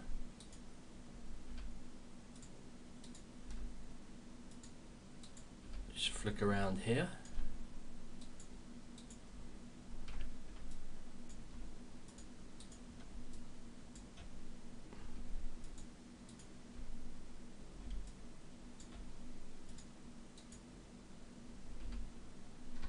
Oh.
Okay, I think that's done. Alright, so this is what we got so far. But we got a problem because through here it's not round anymore, so we need to make it round. So what I'm going to do is I'm going to insert an edge loop, but at this stage I'm just going to select this and delete the history out of it. We'll get it nice and clean then, and then I can insert an edge loop. And if we look at our split ring here, you'll see that it says 0.517, so it was pretty close to the middle, but we need it centered. So if I put 5, that will center it. I'll do the same here. Split ring 2, 5. Sometimes it can get confusing because you start to build up a collection in here, so what I tend to do is to just clear my history, and then it will get it back to 0 again. So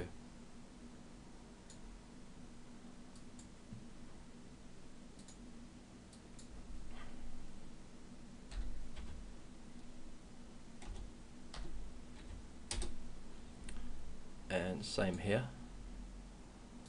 This one, 0.5, one in here,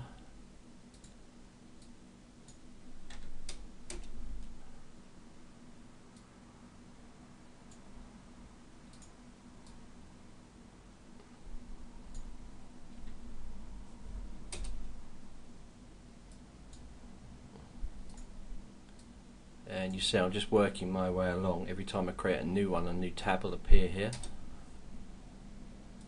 as you can see. 5, and this goes for any split loops you do. It'll always, setting the weight here will give you halfway between. If you wanted 25%, you'd put 0.25. So there's real control over everything that you do in Maya. And 0.5. There we go. So that's done. So just to keep the scene tidy, I'm going to select it again. Go to the edit and delete by type the history. Now I'm going to select the vertex. I'm going to go into top view. I'm going to select across these vertexes and simply pull them out.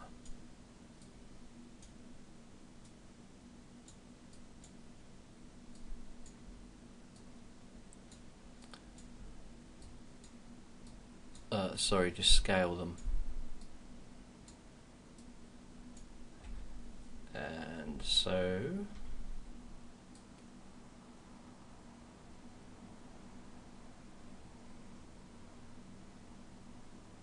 it's about right.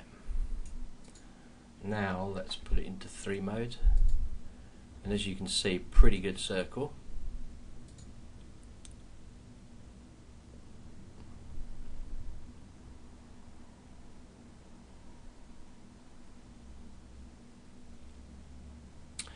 So that's good.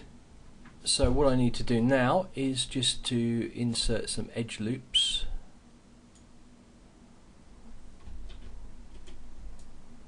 So I'm zooming in and I'm just going to insert some edge loops around here and here. And then I'm going to do some around here. If I wanted to, I could split this up now. I could just delete faces, and then I could rotate one section of this round. That would be a good way to make sure everything's exactly the same as far as all these edge loops go, but I'm not going to worry about it too much.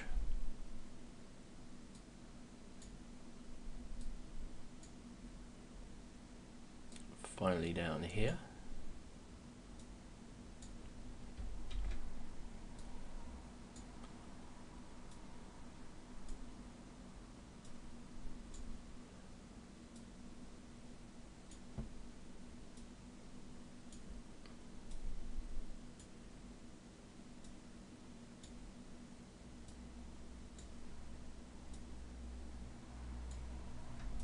And there we go.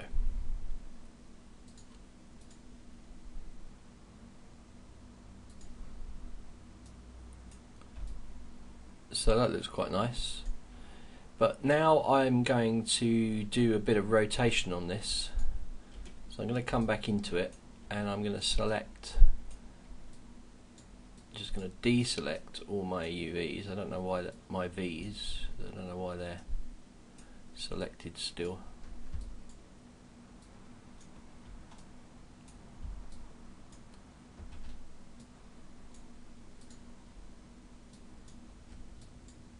Okay, now I'm going to select over all of this.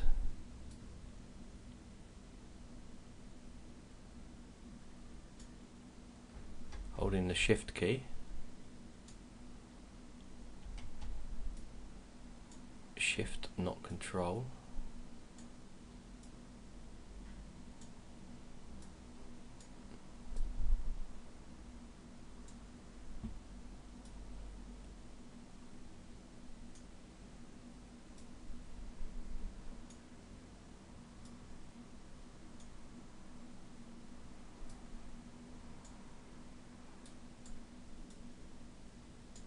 Okay, now with that selected, I can hit the rotate key and I can just twist this around.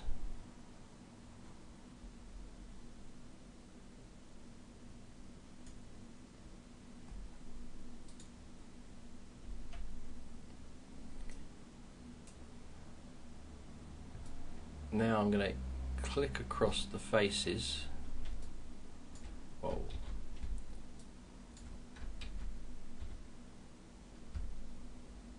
Whilst holding the control key, shift key. something like this. Let's have a look.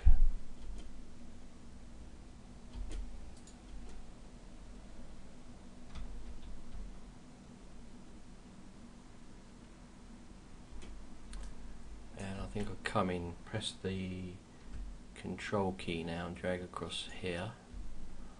Okay, because I'm trying to extend some of it out just to give it a little bit more, make it look like something else is sort of going on.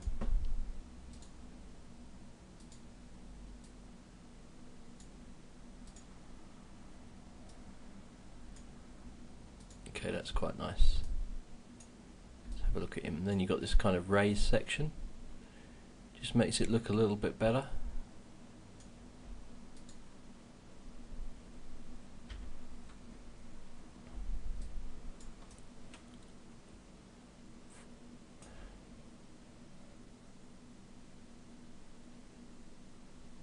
And finally, I'm going to select the faces,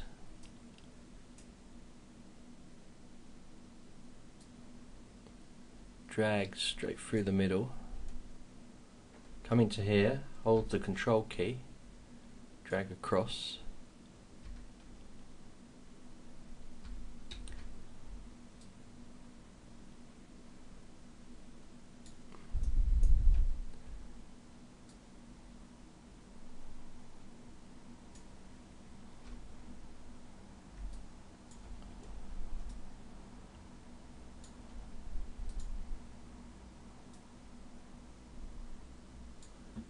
whoops.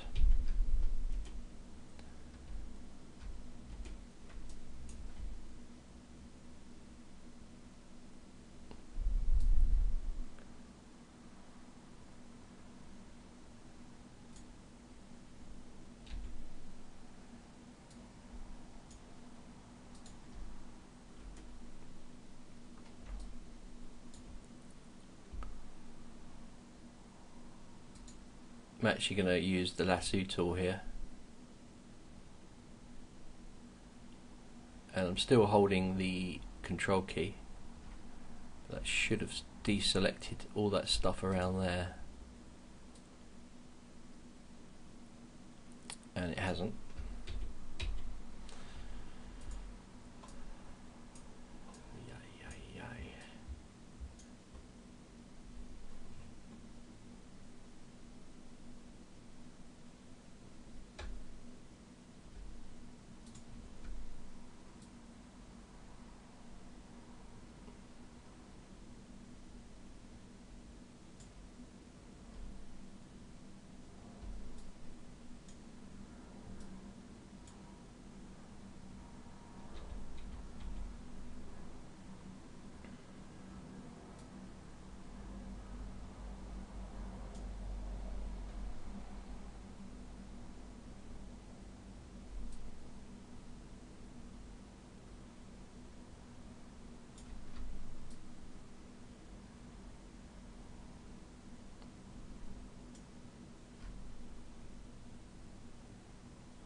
Alright, in that case I'm going to use another method. Let's go to Edge, double click this edge, double click this edge, and extrude these out.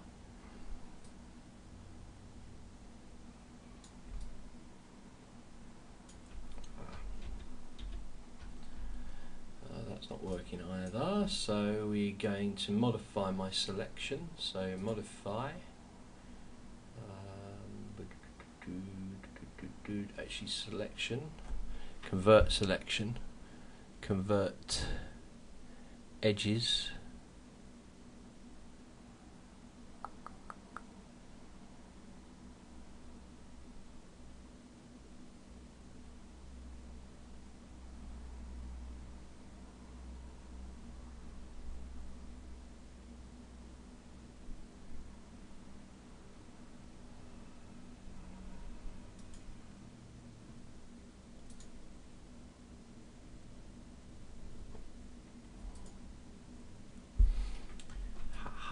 so it's done it to faces there, but that's not what I wanted. What you can do is I can come in and insert an edge loop, around here, and now I can use a select to faces.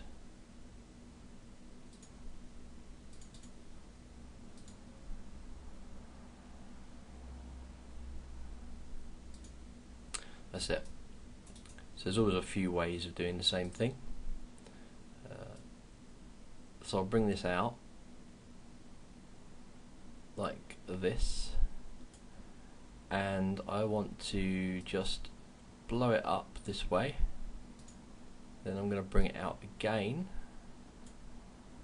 and I'm just going to add a final loop just at the end to harden it off. Now we'll put it into 3 mode, and I would have got this little raised area here.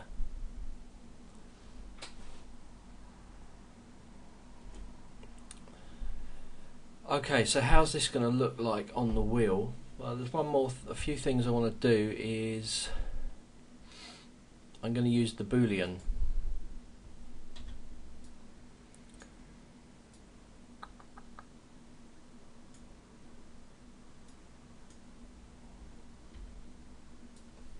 I'm just going to check it's going to work.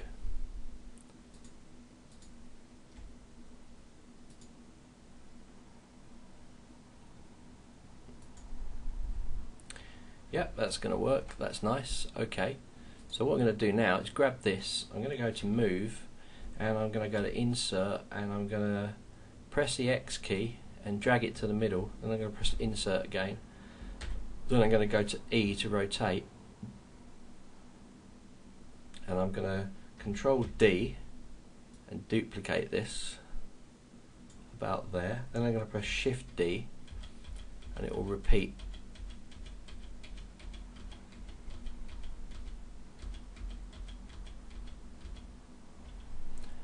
And now I can select these, not the pipe, mesh combine, select that first, and then select these, go to edit mesh, boolean difference, and I've cut holes in it now. So I'm kind of happy with that. I don't want to spend ages, but you get the idea. So now I can delete this out.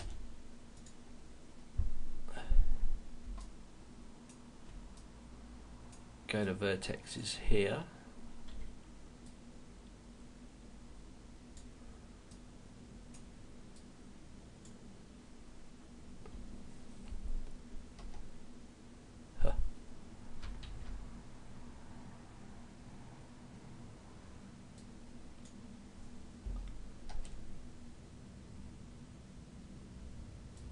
Alright, let's delete this out. I need to redraw this. Something happened when I was extruding this. Not a problem though, I can just go in and append this back in.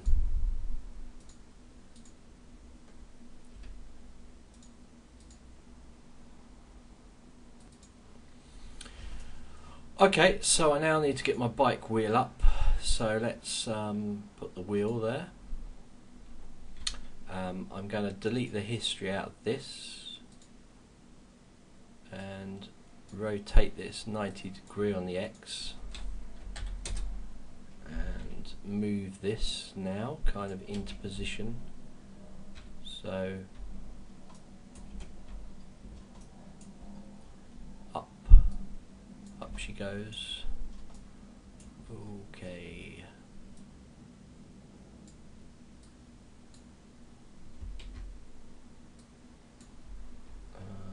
X V. Yeah, that's better. Okay, where are we? Let's move this in.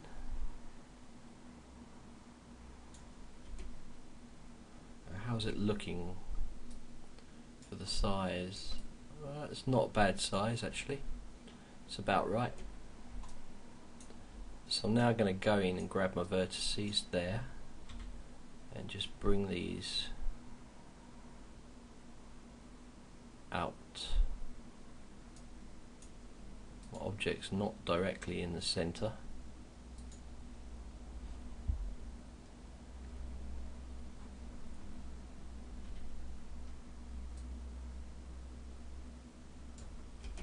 Okay, that's good.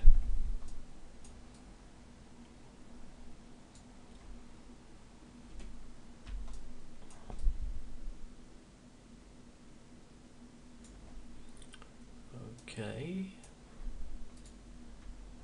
Now let's have a look at it all.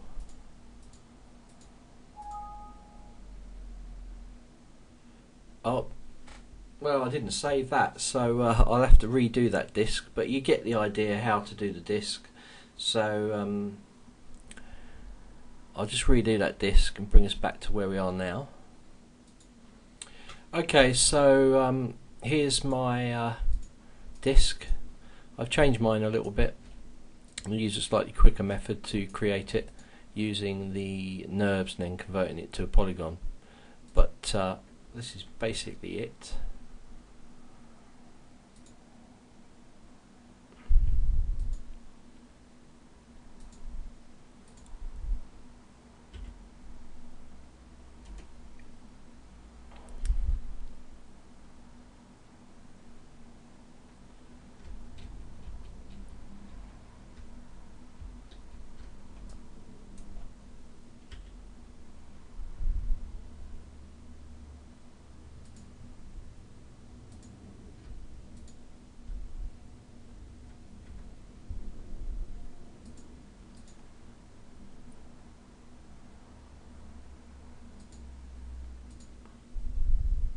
I'm going to save this seam before it crashes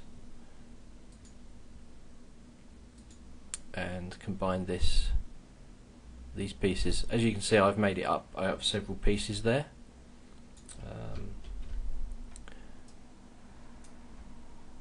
So I'll just create a new layer. I'll add this and I'll name it disk. Save. Okay, so that's my disc break done, my disc pad done. So now I just need to do the disc break itself, and so we're following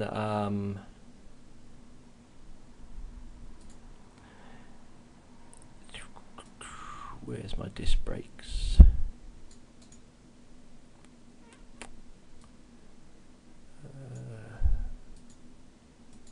Oh, I don't think I downloaded one. But it's basically just a little square unit that will go over the top with a little wire thing coming out the back to go into the brakes. So simple polygon modelling, and then we're going to do a little bracket for it to fit onto. So it's going to be coming out the back of this fork here.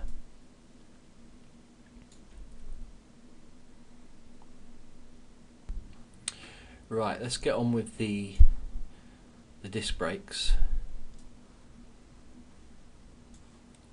Now I'm just going to sort of make this up. I've looked at my own bike. There are a few things that I'm going to take care of. It's like the front forks need to be spread out more, and also the back forks need to be spread out more as well. The back part here needs to be spread out more for allow for the disc brake and all the gears that are going to be on this side. So we've got that to do, but let's make our disc brake now. So we'll come in, and as usual I'm just looking to see if I've left any behind, but I haven't, so that's good. So let's turn all these off, don't need any of it on. Okay, I'm just going to grab a box here, and this is going to be the start of our brake.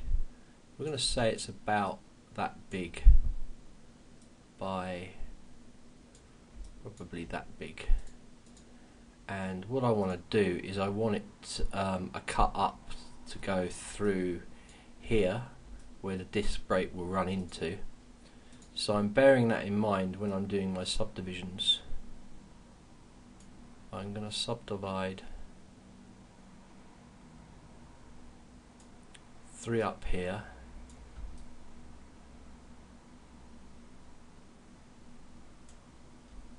and maybe 4 here.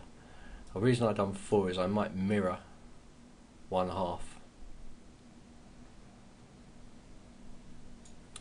Okay, so let's grab the faces to start with, both sides. Let's do an extrusion of these, and we'll also bring them in, bring them down using the move tool. Make sure.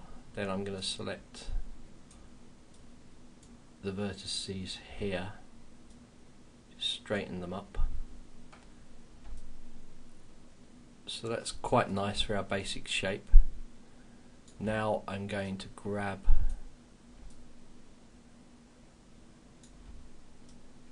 these faces and I'm going to delete them. And now I'm going to append the polygon tool, and this will be the cutout for where the disc runs through. Yes, so let's append the polygon face, so there to there, G key there to there to there, G key that. I'm going to have to do some cuts through this.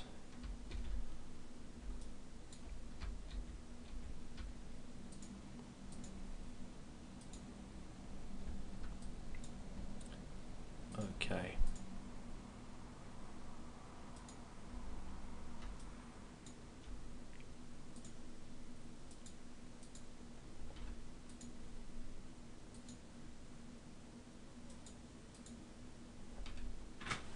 That didn't quite go according to plan.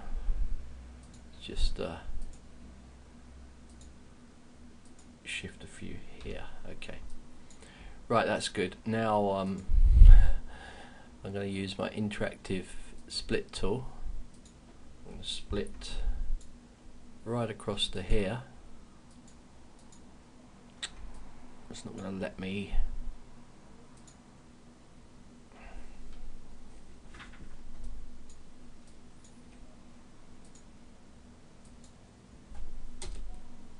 Okay.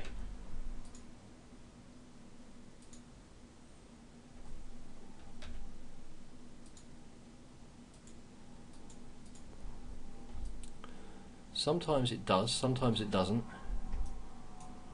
Crazy.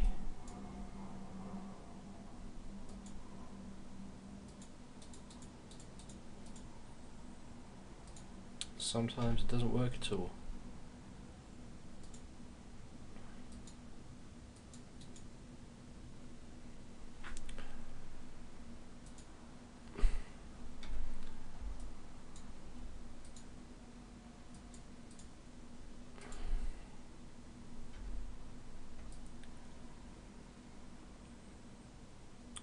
Alright, this is ridiculous.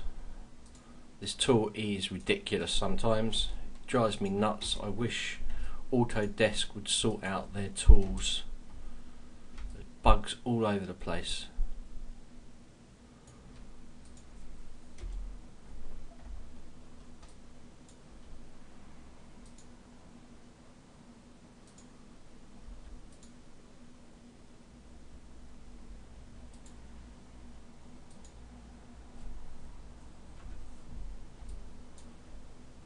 Sometimes just doing this again can help it.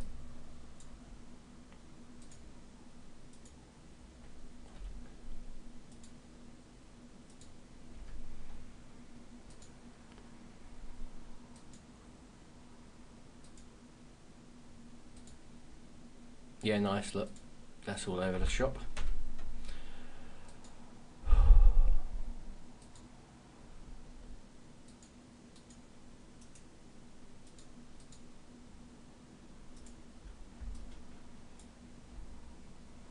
I'll tell you what,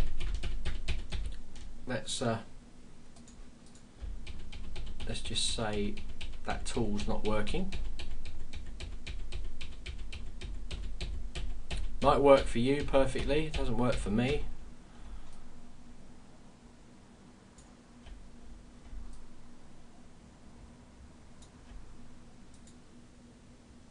So I'm going to use another method. I'm going to delete these faces, this like this. I'm going to select these faces like this, and I'm going to extract them. Go to Mesh, Extract. Now I've got this as a separate face.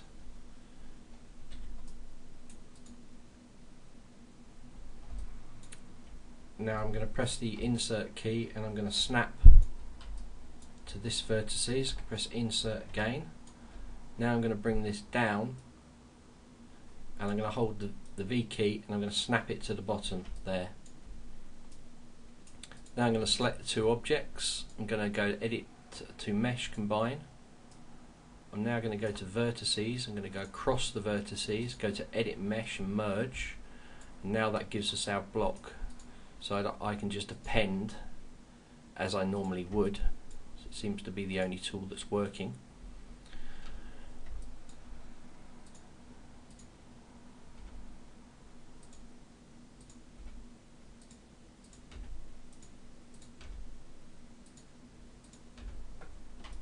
Around the other side, same here. Appending, pressing the G key. So append, G key, append, G key. Okay, so that's a bit quicker. Okay, so now we've got the basic shape that's running through. I'm just going to come into this front because I figure that this would actually be quite a bit higher.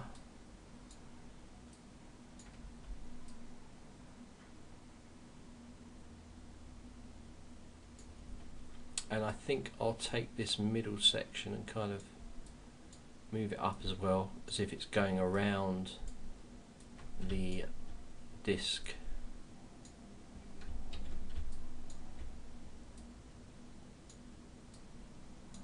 Let's move it up a bit more.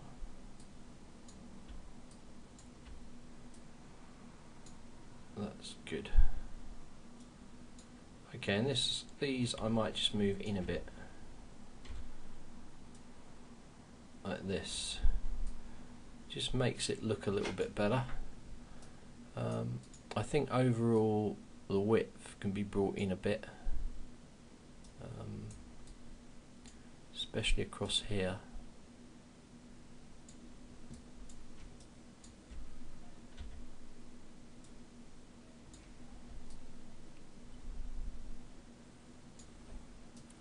Okay. So now what I want to do is just create some like ridges along here, just make it look a little bit more detailed.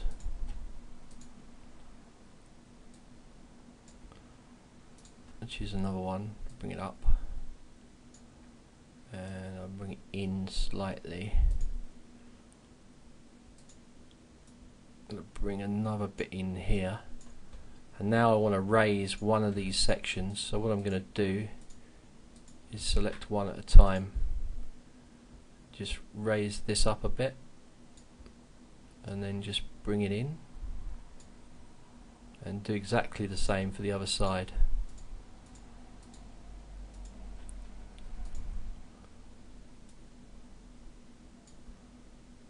Bring it in a bit there. Okay, that would be a bit more interesting. It'll look like something goes in there then. And then I think what I'll do is I'll take this top section,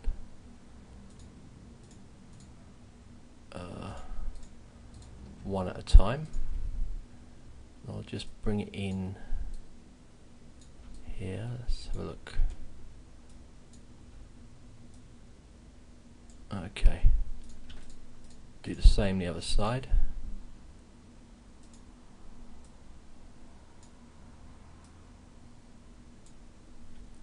Okay, grab them both.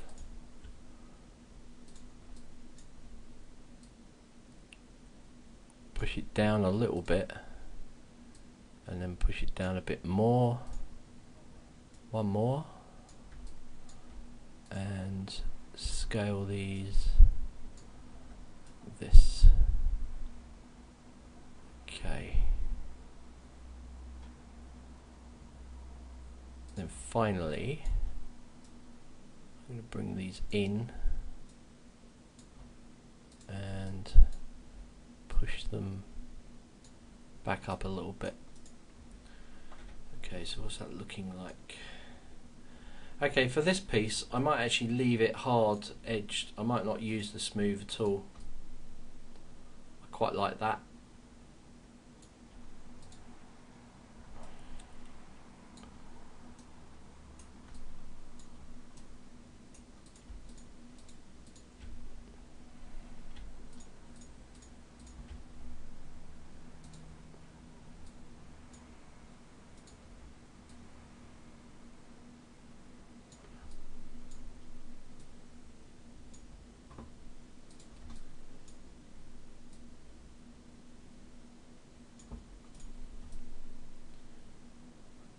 Yeah, quite simple.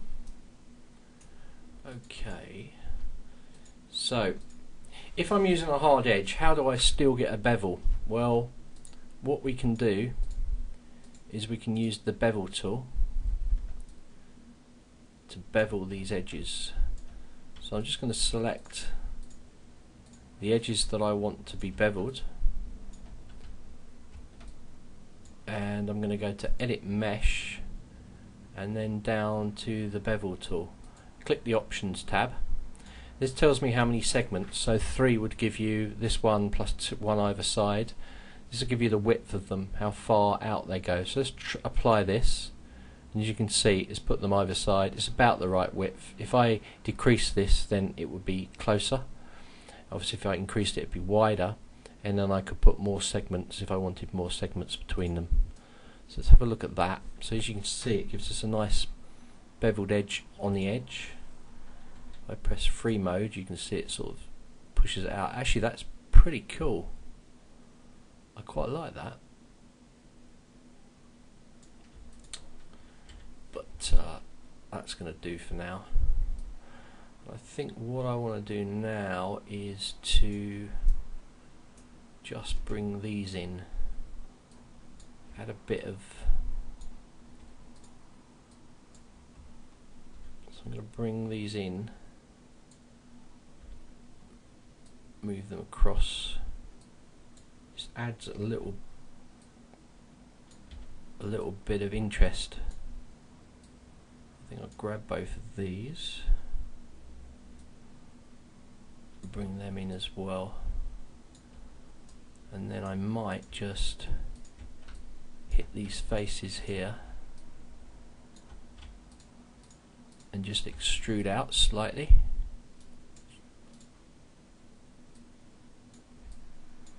And maybe bring them down a little bit as well. Okay, let's have a look at that. Oh, something's happened that side.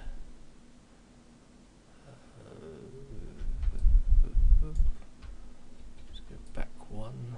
That's fine like that.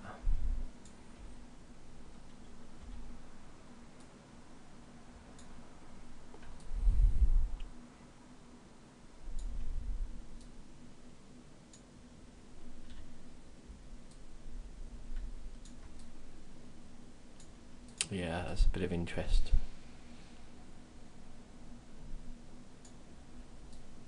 Okay, so what we've normally got is a little handle bit that comes out where the wire goes into, that tells it, you know, tightens when you press the brake. It pulls on that little handle and pushes the two disc parts together.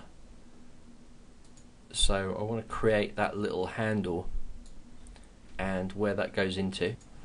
So I'm going to do that now, and I'm going to use 2 parts for this. So I'm just going to make it with this. Bring this down to 8.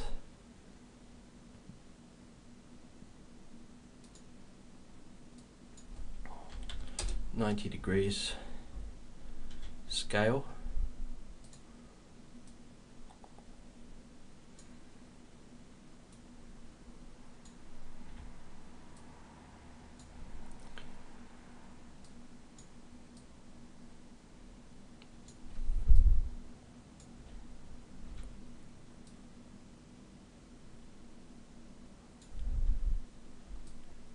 That'll be the first part. I'm going to put that into 3, and I'm going to use insert edge loop to just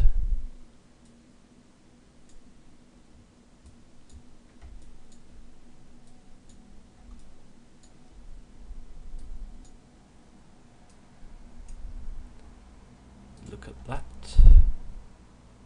It's quite nice.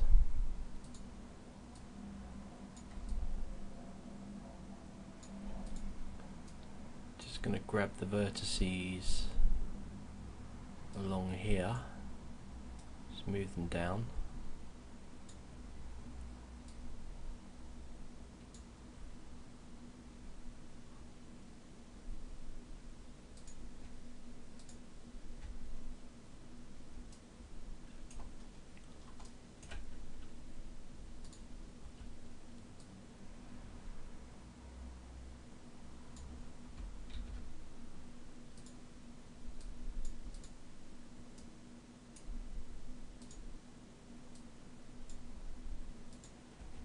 What I'm trying to do is get this to be roughly in the middle, so I'm going to bring that down there.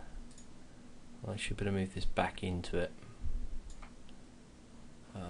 while I'm here, because it is annoying me. I'll just put a little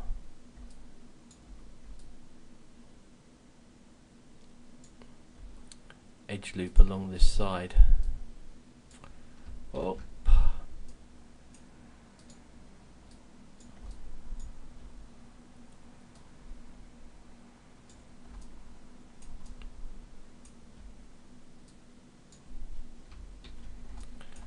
Probably more trouble than it's worth.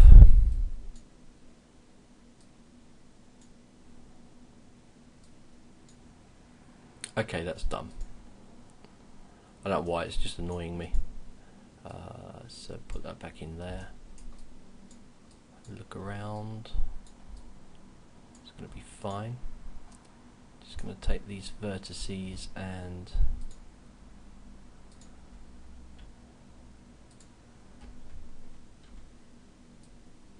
pull them in a little bit.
Okay, let's have a look at that. Okay, that looks kind of interesting.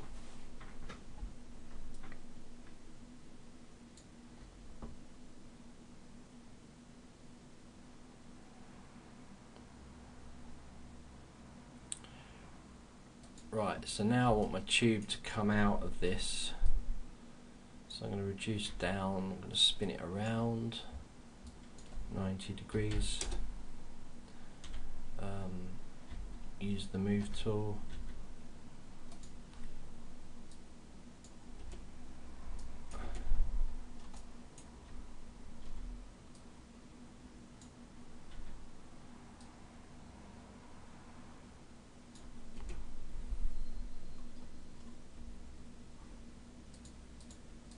polypipe shape 8, push it into here, extend it a bit,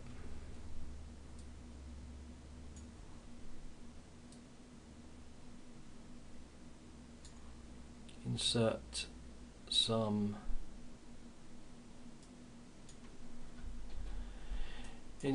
edge loops,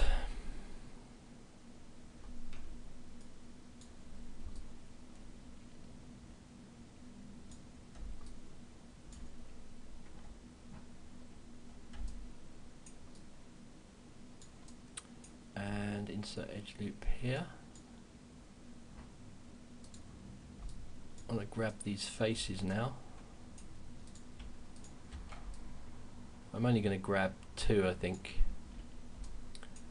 But before I do that, I'm just going to take this and I'm going to move this to where the position I want the next one to be, which would be about there.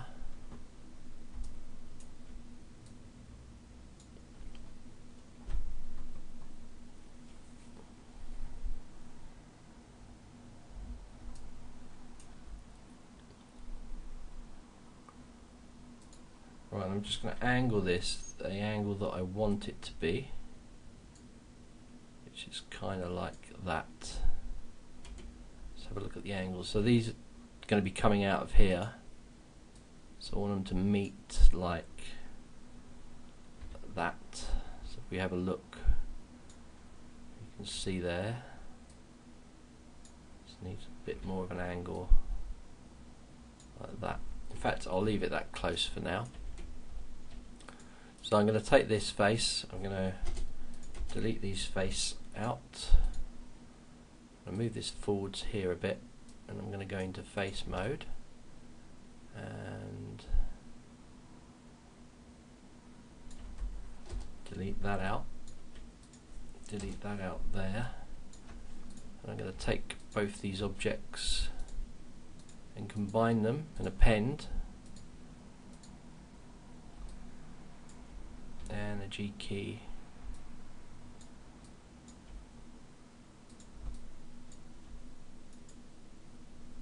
G key,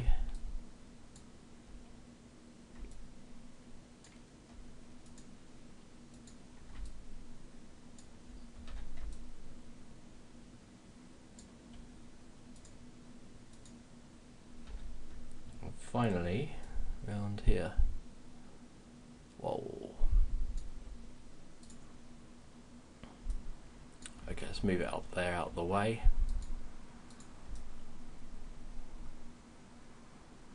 And see where we're at.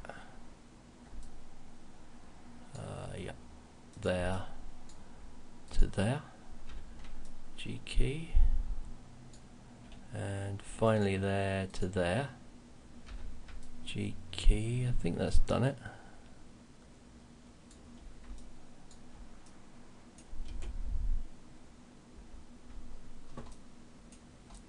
I think something strange has happened, but doesn't matter. We'll take care of that in a minute.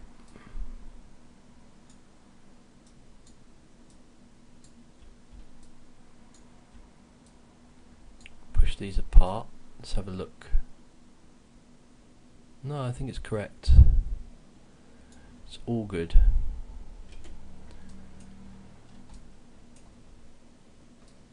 Okay. Move this in,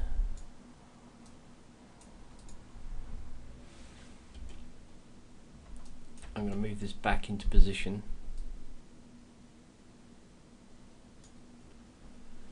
down here. I'm going to take all this and just blow it up a bit and have a look at this. I've got vertices there that shouldn't be there.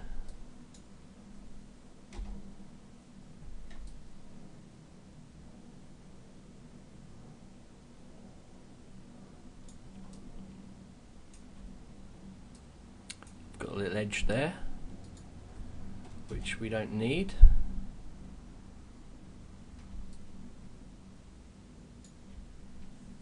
put him back into 1. I don't know what's going on here. Something strange is happening. That's good. Okay, drag across and delete. So if that's happening there, it should be happening there, but it's not. So, which is very odd.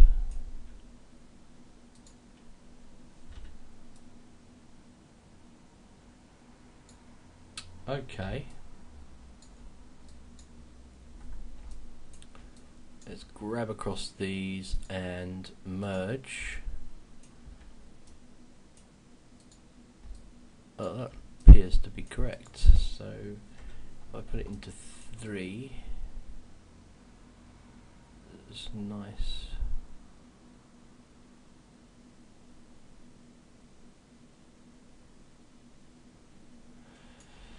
And so the wire will come down through here, so I need something to hold that wire in place. So what I'm going to do is I'm going to bring this out.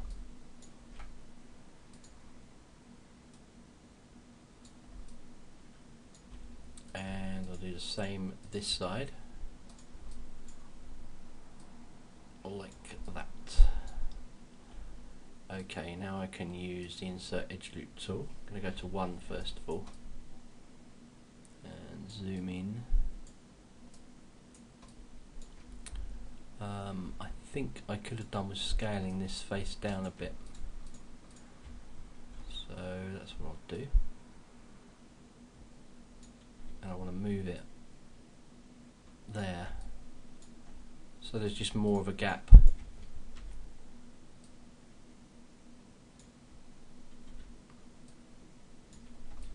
Okay, that's good.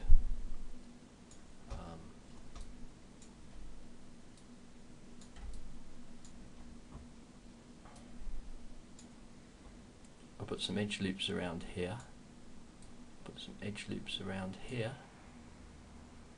Put some edge loops around here and around here. And now I shall preview it. And that's better.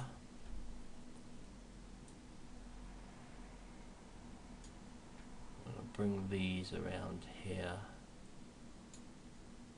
so it's a bit sharper. Yeah, so that's quite nice. My wire will run through there.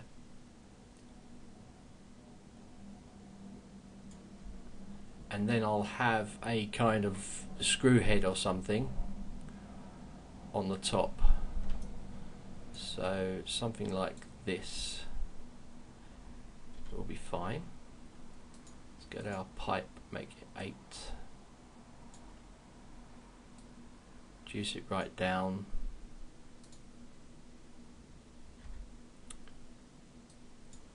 Rotate it 90. Move it here.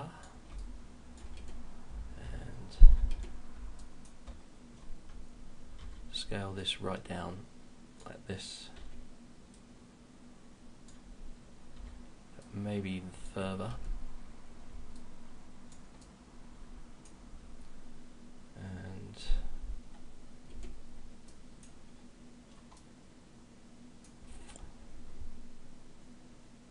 I think actually I'm gonna, for this one, I'm gonna show you, I'm gonna do more subdivision levels, probably that many. Then I'm gonna pick the faces and just select these front faces and deselect the ones in the middle. So I'll just zoom into this. So press the control key, drag across, it will deselect them. Now I'm going to extrude, but with a difference. Down here in my settings, poly extrude face 74, I'm going to turn off keep faces together. And now it will extrude it, but it will keep the faces separate. Quite hard to see, but you can see it's separate. Especially if I bring them in. Now, because it's very small, I'm going to over exaggerate it. And that's it. So there you've got a complex little piece there. And we will push that into the model here.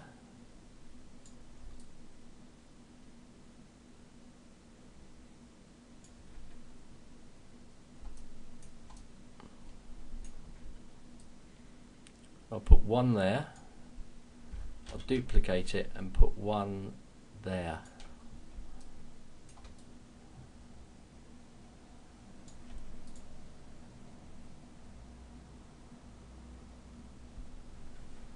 I'm going to bring this back to 1. I think I want to create some sort of hole for a screw to go in here. So what I'm going to do is take that, bring it in, go through the same process that we normally go through. Just do that, move it in slightly, move it right in, move it in slightly again, and then to harden the bottom, bring it in there. Okay, so put that in 3 and we've got a nice hard surface there to put the screw in. So basically our wire is going to run through here. We might put something else in there, or I might have that dangling out, I don't know. But that is our disc brake. So what I do now is I select it all and I'm going to combine it all, and then I'm going to put it into my white colour.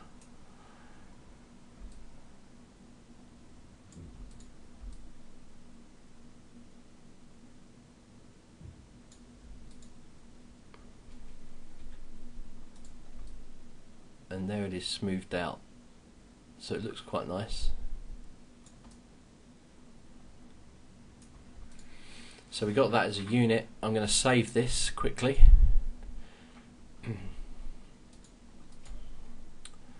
And we will come back and put this into position now and duplicate. There's one last thing I forgot, and that is to put the wire, but I think I'm going to put it in position, then put where the wire comes out afterwards.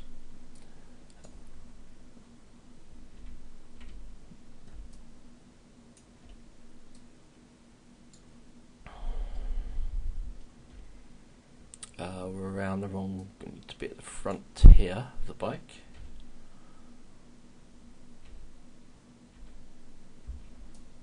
And okay, I'm going to bring it up into its position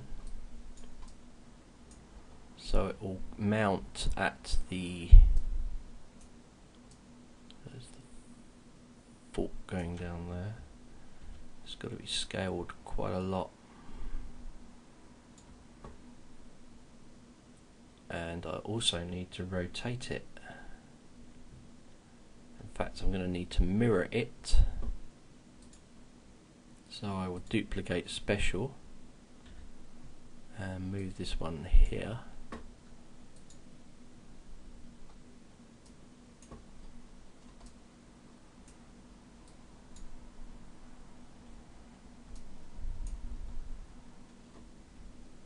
And just kill this one off. It was actually in the wrong place. It goes for this as well. I need to move that around. No, he might be alright. Just going to tilt him this way.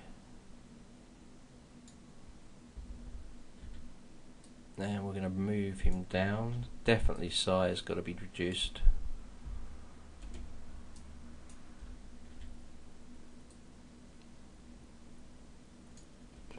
Okay.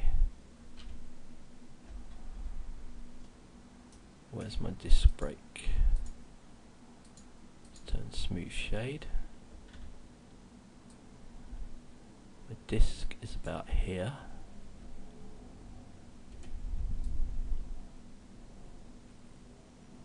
You can see he's running into these spokes at the moment, so there's definitely some modifications to be done. The ground's getting in the way.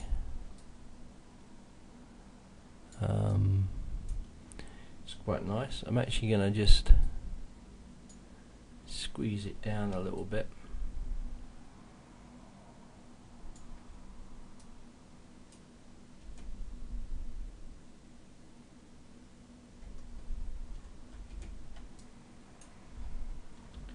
Press 1 on my keyboard and I'm going to select all this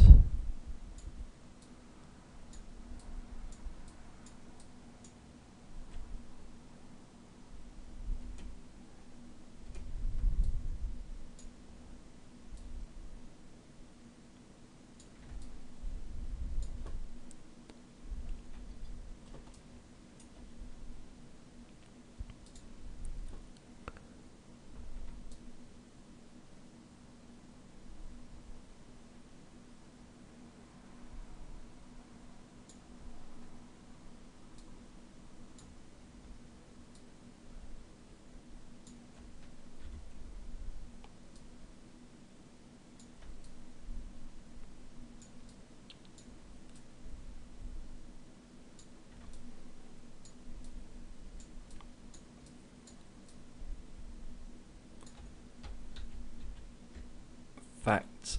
It's going to be easier to go along the edges here. Let's select the edges and just bring them in. Do the same with this edge and this edge.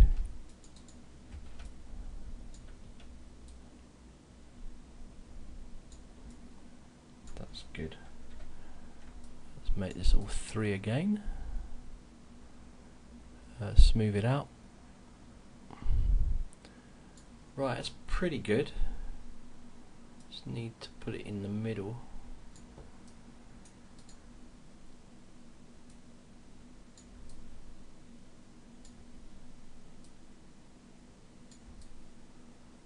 Yeah, that's pretty good there.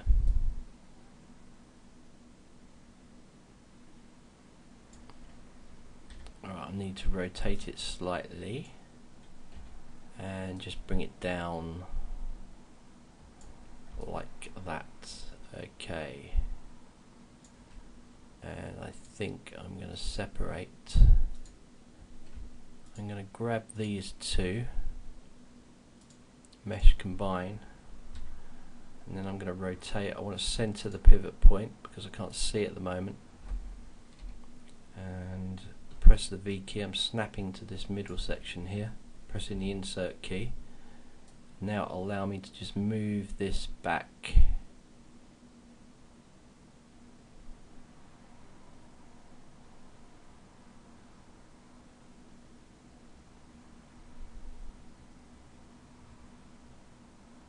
like that.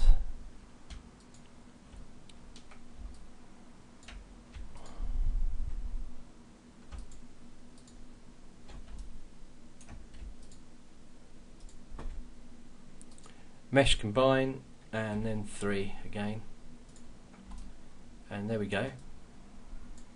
So how's he look? Well, he's quite big. He's quite big for a brake. That's my only concern. So I think I'm going to center this again and reduce him down. That's about right, and he's looking better.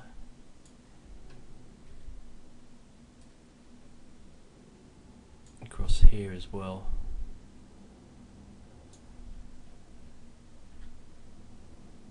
So once again I'm just going to rotate him, and then I'm just going to bring him up. That's good. Okay, that's quite nice. So you can see there's a component on there that's going to work. So okay, they're ready.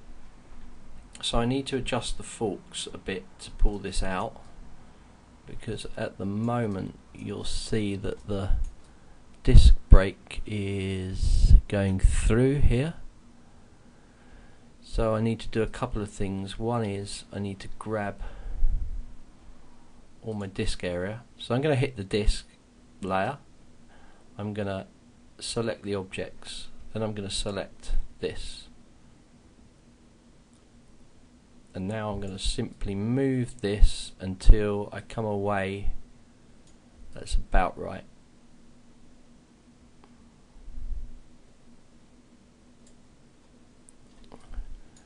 Now I'm going to get my fork and I'm going to select the vertices. and I'm going to select across here, and I'm just going to move this out a little bit.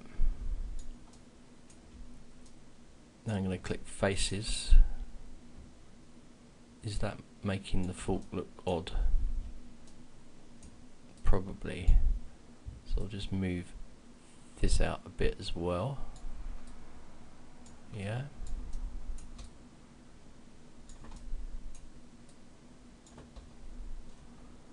And that'll mean that I'll have to move this. So I'm going to separate and modify the center of the pivot. Use the W key, just come across here. So yeah, he's fine now. Let's select this.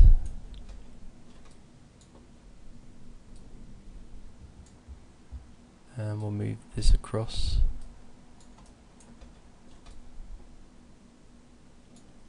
A little bit more. That's fine. So what I need to do now is come in faces. I'm going to hit the 1 key, top view, delete this side. Well, make sure you have deleted all of it. Hit the object mode, pivots in the center, duplicate special, grab both of them, combine them, vertices, scale tool to scale it in, go to mesh and merge, and you should now be able to press the 3 key, and that should have put it back. We've got this handlebar section now, so I'm going to go to face,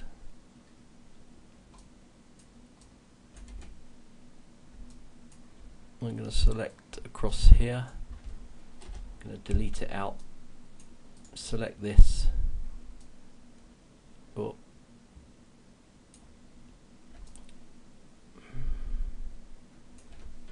that's on the center point, so I'm going to duplicate special. I'm going to grab both of these, I'm going to combine.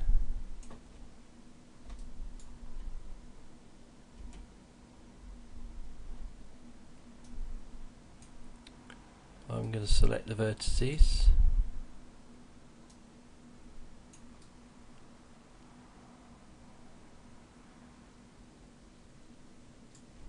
And we will merge those.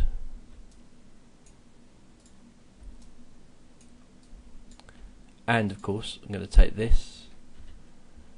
I'm going to press the insert key, press X to jump to the middle, press insert again, come across and duplicate special.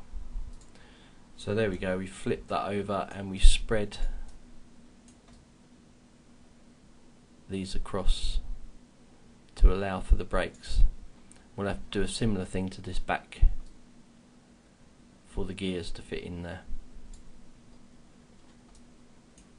So that's more or less the front section done. So I can actually scale this back down into the model about up to there.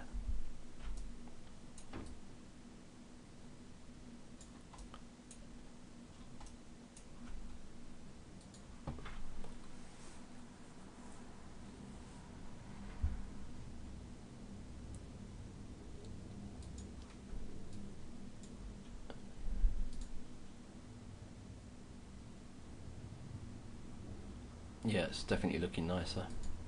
Okay, what I also need to remember is to put the little tube coming out of here for the tyres to be blown up. I'm going to do some amendment to these tyres because they don't look like mountain bike tyres at the moment. So I'm going to amend those, but I think the first thing I need to do is just get all the gearing done. So what we need to do now is to take all of this and to take it right to the back. So I'm going to select these objects, and then I'm going to go in and select the disc brake. Actually, sorry, before I do that I need to add the little tube. Oh no, because we've got it. Sorry, I'm not thinking properly.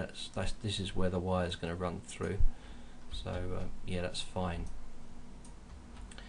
Okay, so what I'm going to do is press the W key and I'm going to press Control D, and I'm going to move it to the back, and in the side view I'll just zoom in on that and make sure it's in the right position.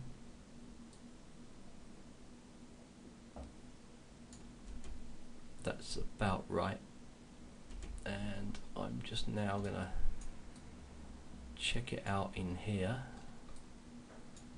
Right, this is in a slightly different position because I've got no bar to hang this disc off of, so I need to move it, and also this is intersecting.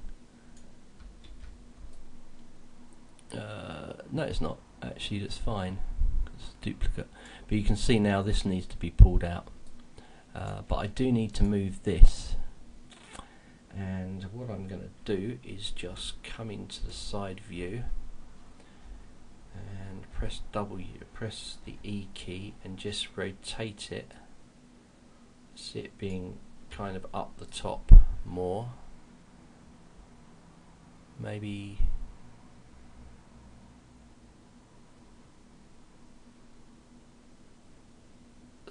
somewhere like that. Maybe even more actually, because there's a bracket.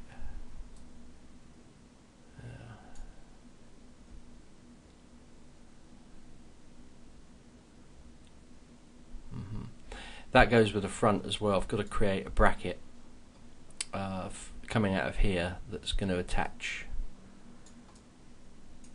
to this. So I'll just connect it into the front parts there, which will be fine.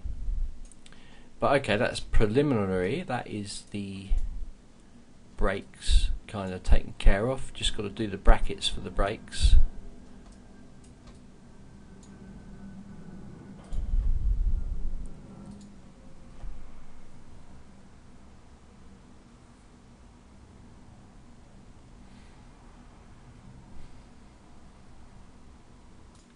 Right, I'd like to point out here that yeah, we've put a fair bit of detail in there, but really the model comes to life when we start texturing it and when we start putting all the smaller bits of detail, like all the nuts and bolts and things like that. So how do we do a little sort of like bolt? Let's look at this top section. I want to create something to go in there. So let's just do that, jump into that before I carry on with the brake brackets. So there's two ways that you could do this. Let me just select these, put these into here. So that's the brakes in here. I think I'll add the brakes into there as well, and the handlebars into this. And these are the top brakes, so I'll put them in there as well. Okay, let's get rid of that. So we'll call this brakes or brake system. Click OK. Alright, so to create a simple bolt head, we're going to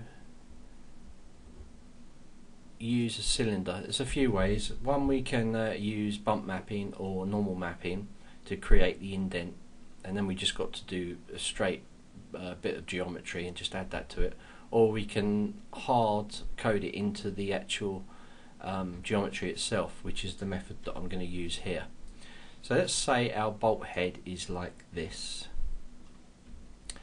and we want to break this down further, so I'm going to come in and take these divisions down to 8.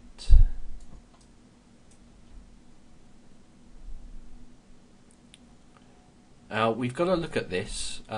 We need to cut these triangles out and make it so that I can have a cross in here. So to do that, I need to make sure that I can do that. So my divisions have got to be correct. So I basically need this, because then I can come across here, I can come across here, and I can come across here and here, and it will give me the correct divisions. So let's do that. Let's take this and get rid of these faces completely. I'm not worrying about the bottom, because that can stay as it is, and I'm just going to append across here, across here. Oh, hold on, that went a bit mad. Control Z, Control Z.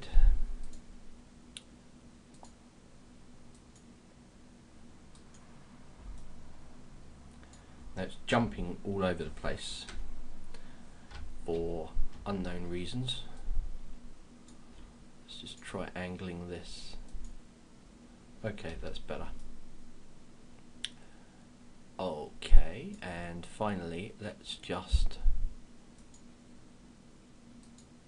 it's going to make me go right the way around it, because that's just what it does. Okay, right, G, right, so I now need to use that horrible tool and press enter, press G and enter, and now G and enter, and finally G and enter. I think it's created it on the other side. Yes, it has. I'll tell you, for simplicity, I'm going to delete these faces. Okay, do it again.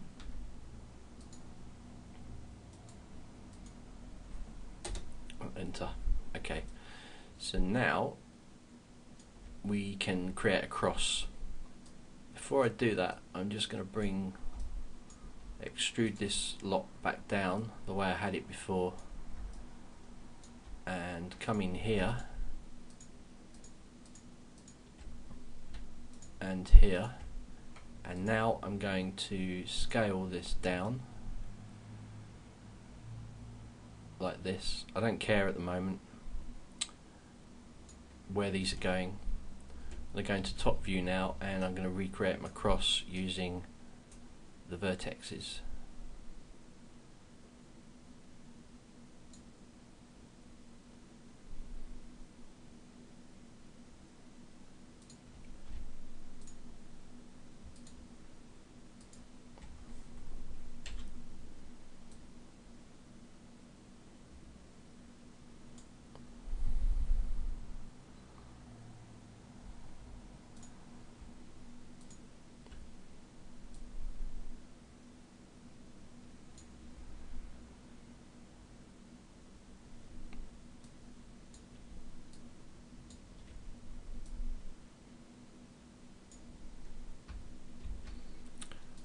That one I didn't want to move, so I'll just reselect.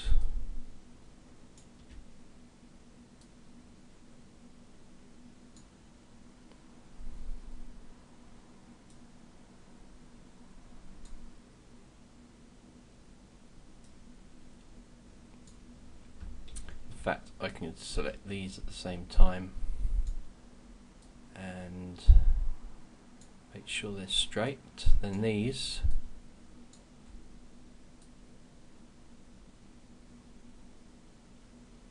there. So that gives me my cross in the middle. So now I can select these faces here and here,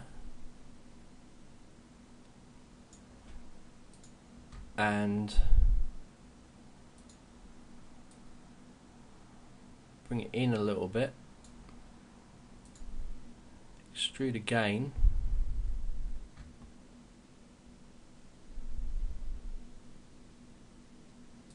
and bring it down,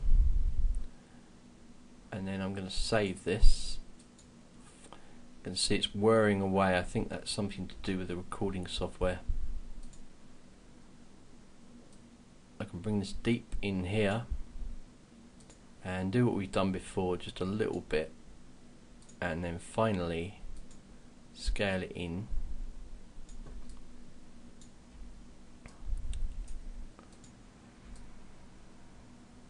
Now I'm going to press 3 on the keyboard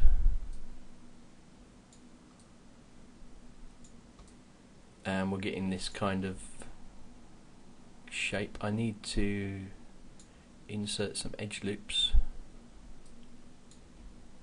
so I'll put a few here. I'll put one here, and finally one here.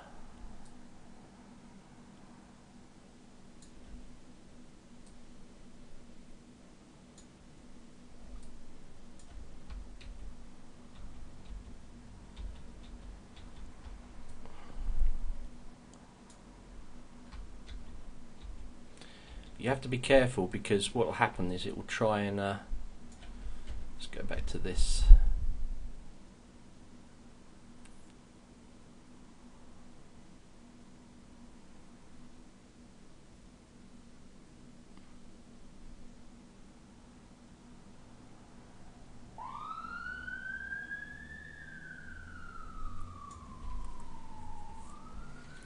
Alright, well there's one version of a kind of screw head, not a very good version. I'm going to start again with this because it didn't go the way I wanted it to. So let's start again. So the first thing I'll do is get rid of these faces.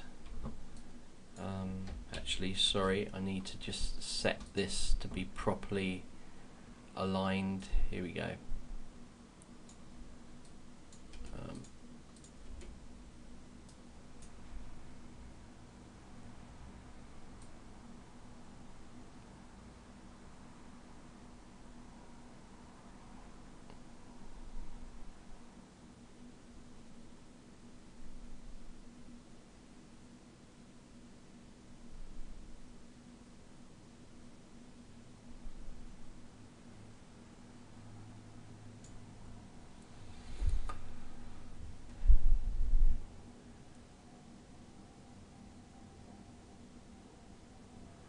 Okay, I think this will do the job. So what I've got here is 12 divisions.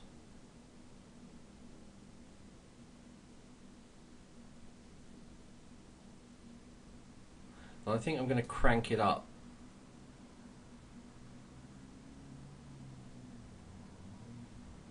to about 20 divisions.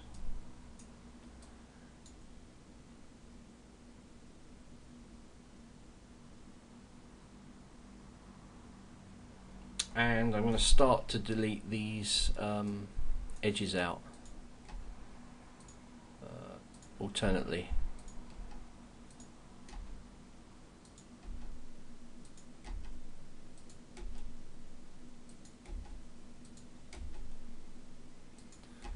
I think it's doing it twice there because I'm deleting some from the bottom, which I don't care too much. Good. Let's have a look, see if I have. Yeah, it's deleted some from the bottom. Might as well do that while we're at it. Although I do want to get rid of these faces. Right, so now I've done that, I'm going to just select this and just delete out all that rubbish.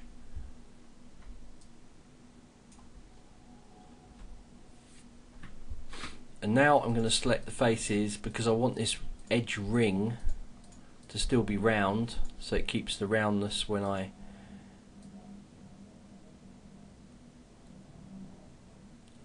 do my extrusions and when I do my smoothing. And now I'm going to extrude again a little bit like this. Now I'm going to come in and just delete my faces out.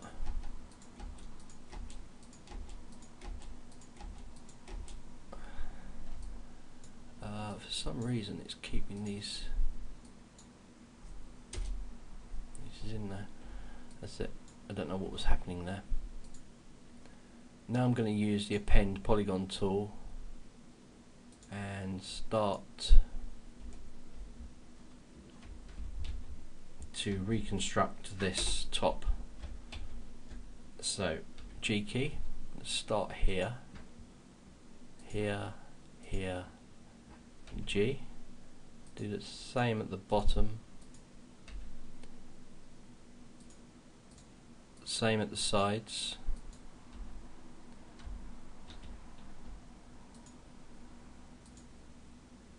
Follow the direction of the arrows.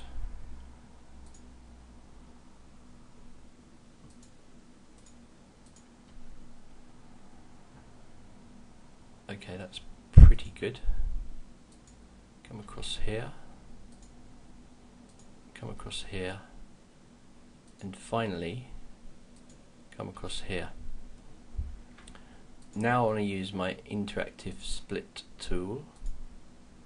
Come down to here, press enter, press G, come up to here, down to here, enter, G, and the same goes for here, G, oh, because I'm pressing G, need to press enter, and finally across here, and here. Now, can you see what we've done? We've created a grid in the middle which can be split out easily, but we've still got our edges. And now I'm going to extrude this down like so. And so all I've got to do now is to select these faces. I'm going to select this one, this one, this one, this one, this one, this one, this one, and this one. Maybe that one and that one. Okay, and now I can just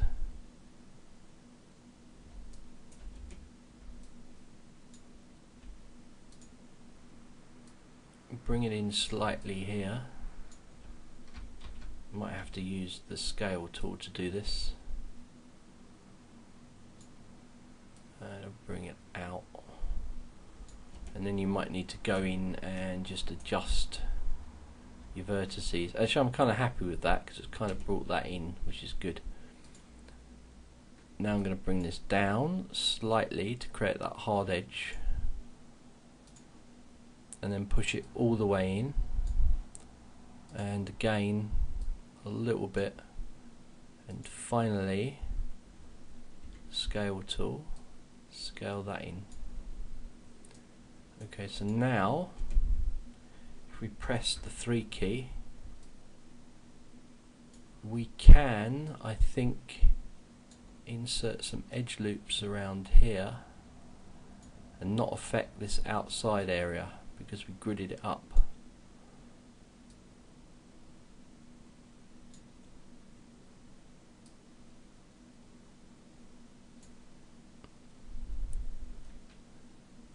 And I think we got here as well.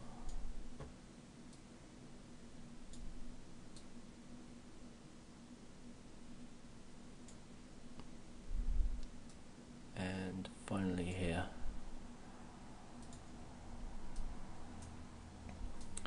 And so there's a little bit of problems there, but generally it's pretty good for a screw head. And if I put some extra loops around here just to kind of try and tighten these up,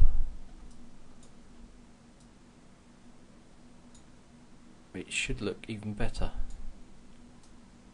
Okay, so there we go. So that's how we're going to create our screw heads to go into this model. So what I'll do now is I'll grab that. We'll use this method, but we'll also use another method which is a lot easier actually and probably better I just wanted to show you how you can sort of break geometry down, and you can do a better job than that, but it does show you.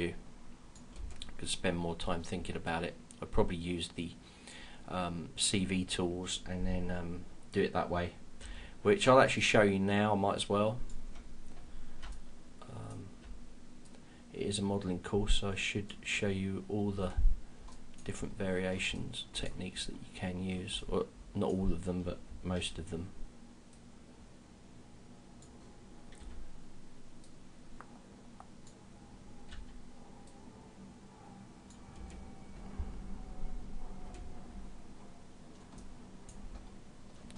You can see he's in there, so I'll just scale him down.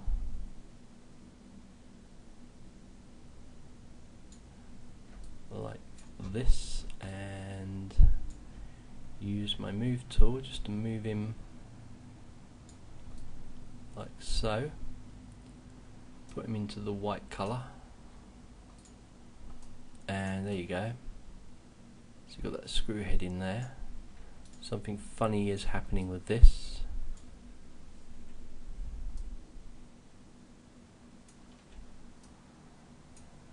Aha. I think my vertices needed to be brought together here and merged, so I'll just bring those in now. Have to watch it when you're mirroring things.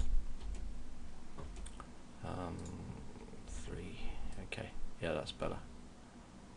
It's definitely causing some problems.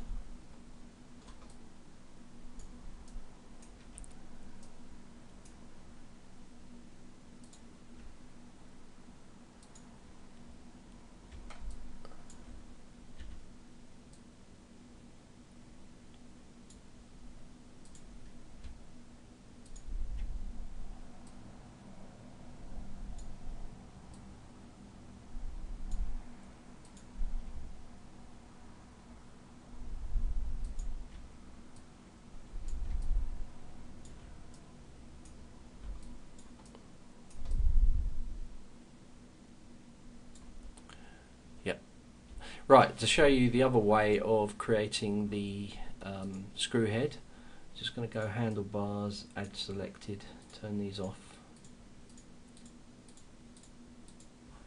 and of course save, is to use the curves. So what I can do here, top view, create a curve, drag that out, create this, like so. Create another one, actually use him and duplicate him, duplicate, and spin him round this way.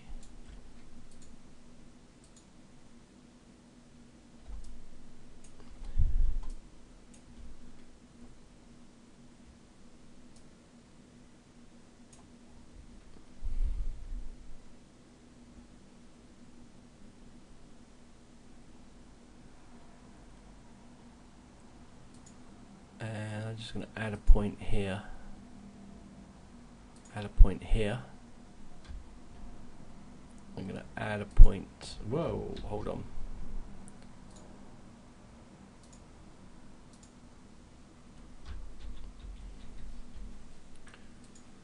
Right, let's see what happens. Okay, select across these, select this one last. Come into Polygon, surfaces, and there we go.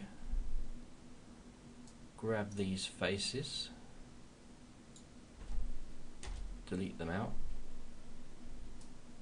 Now I'm going to grab all the faces, and we will extrude.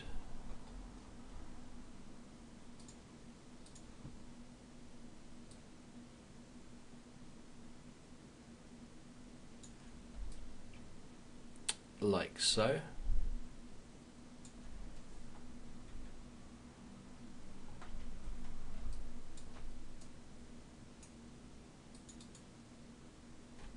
You probably want to bevel the edges here, but you can see straight away we've got a much quicker way of creating the cut.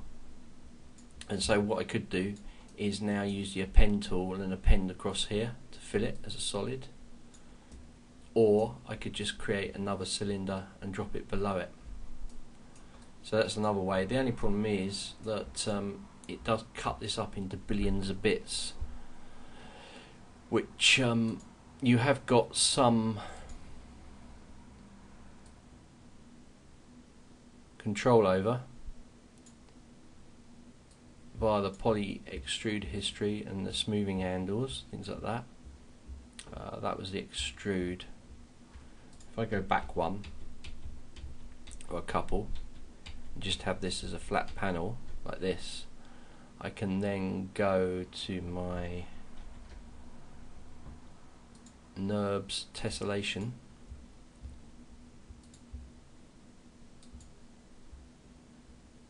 and further control this.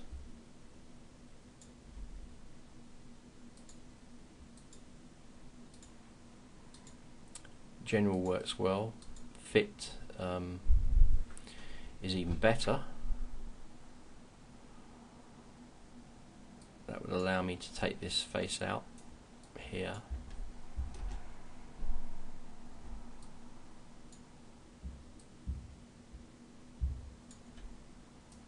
And extrude all this.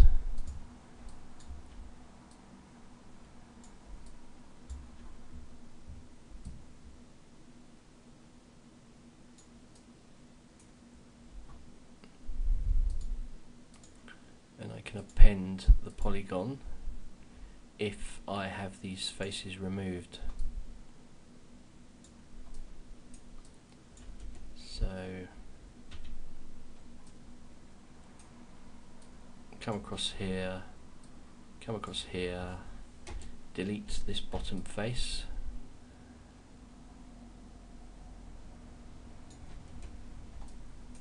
and simply select this and append, and just start to append this polygon back in.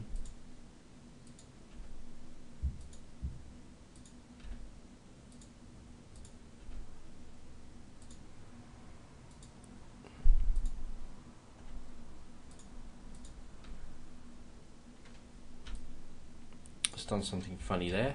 Control Z, go back. G key there. Key there. There. And finally there. Whoa.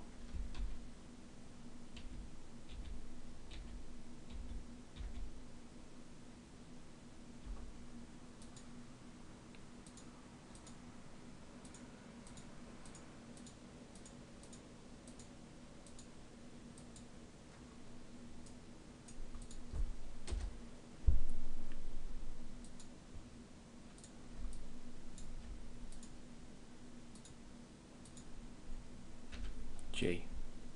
So there you go, I filled that face back in, and now you would go around and fill this face.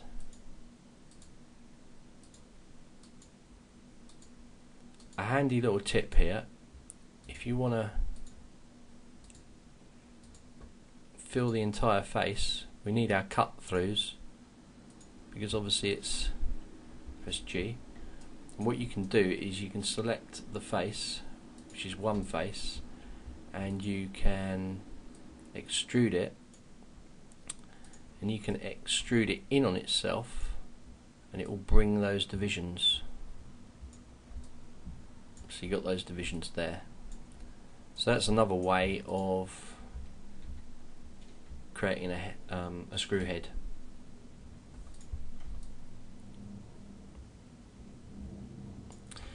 And lastly, I will show you how we create the bump mapping and normal map screw heads when we come to that part of it. I just thought I'd run through all this now and just show you. So there's hard coding it in there.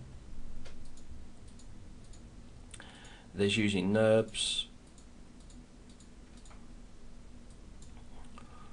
and there's bump mapping, which we just covered.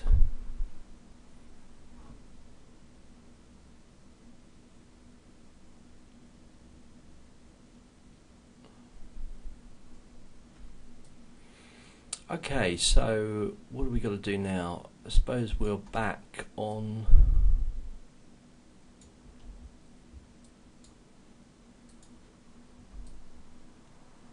the brackets for the disc brakes. So we'll start with the front fork.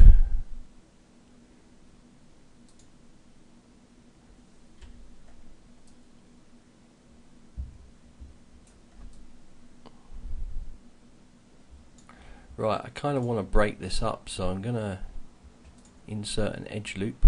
Hopefully it won't cause any problems.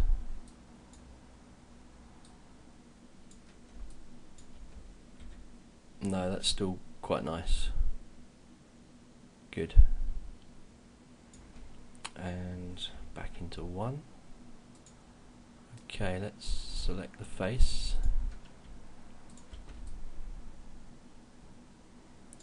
And we just extrude these out like this. Okay.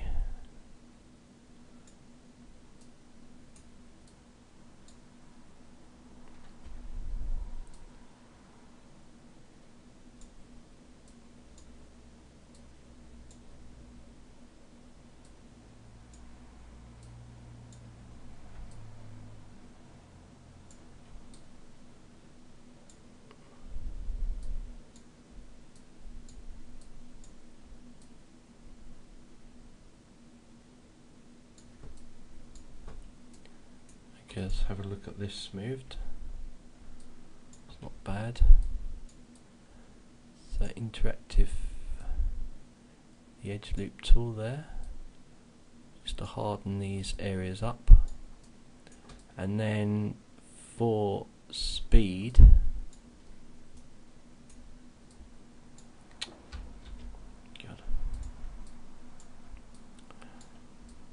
I'm going to just use the scale tool here and move this back so it just touches.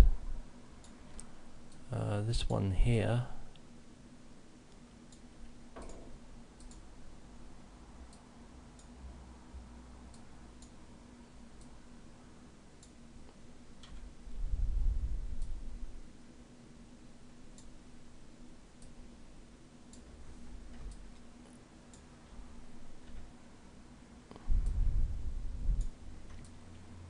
okay, good.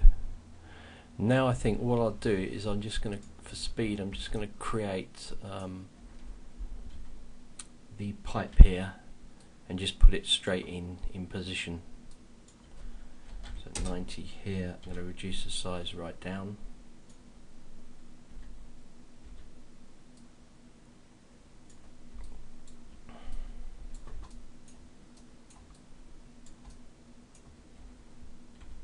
I'm going to reduce it to what it would be, which is about that big. And we're going to the side view here.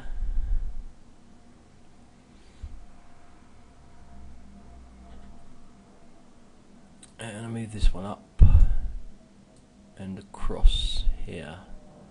Now we're going to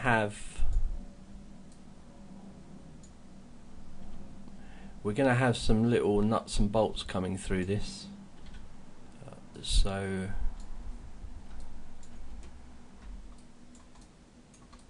I'm not worried about that area showing through. I'm going to duplicate this, bring it down, just put it at the end there. Okay, that's good enough. Now if I put these into 3, I think they're going to be a bit too fine, so I need to just insert edge loop and just loop these up.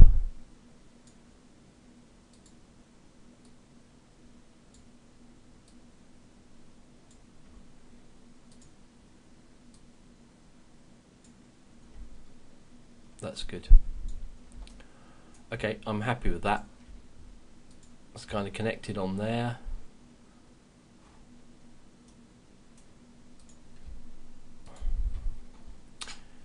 And more importantly, it also doesn't it doesn't mask out too much of our break, so that kind of works. I might insert another loop around here just to make this a little bit better. Okay, that's good.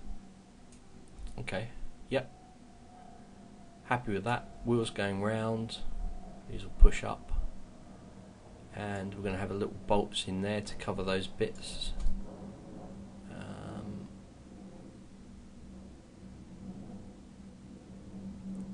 All's good.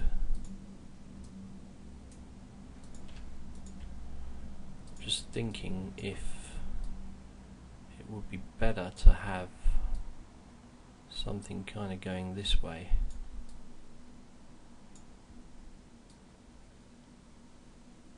I quite like that. I don't know what it is, but I think it looks quite good. Might pop another one at the end actually.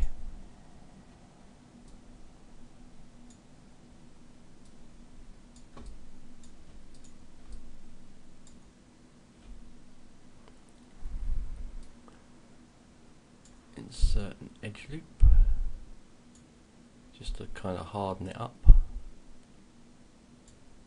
at the end. Okay, that looks quite nice. I might add those to the back one, I might not. That's just a slight modification. So let's have a look at that in render.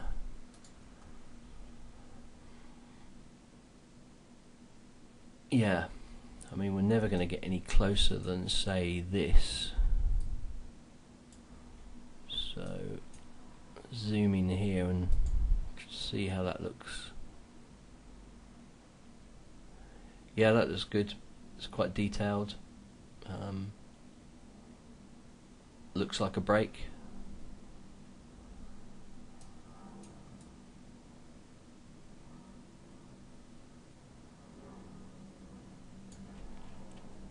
Right, excellent. Okay, so I now need to do the back bracket for the back brake.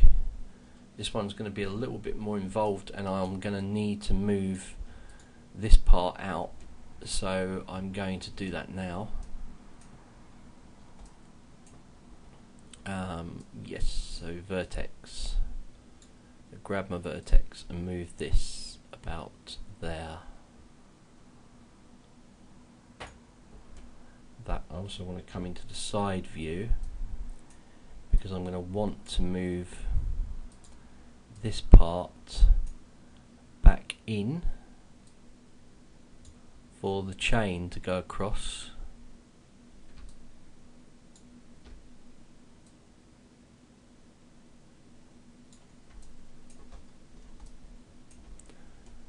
Okay, let's have a look at how this is looking. Yep, so this go outside, the other goes inside.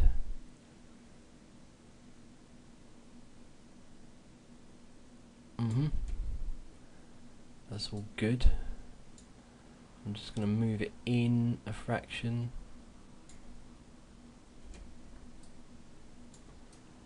Fabulous. Okay, so now I'm going to have this coming out of here.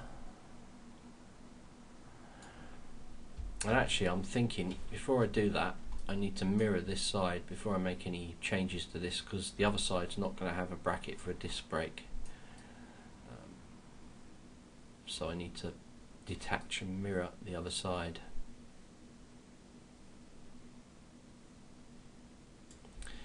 So that's easy enough. We just click this, press 1 on our keyboard. We need to detach some of this.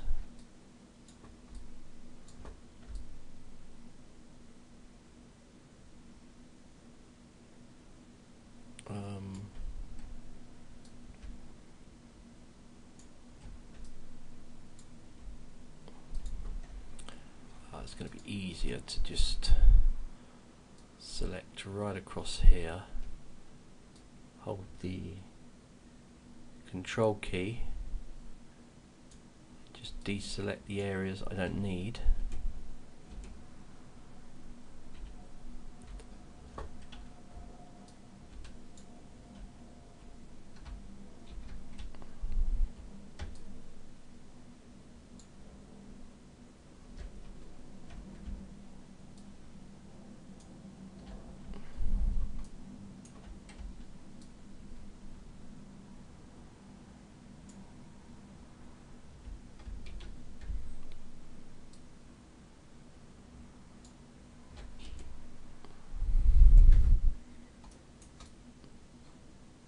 have a look at this, make sure I've taken the right areas out.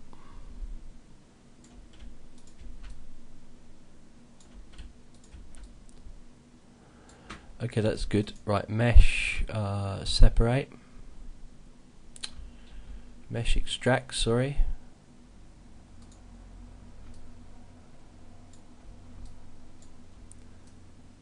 Now I'm going to take these faces and just delete them out. This one as well. And finally, this area down here.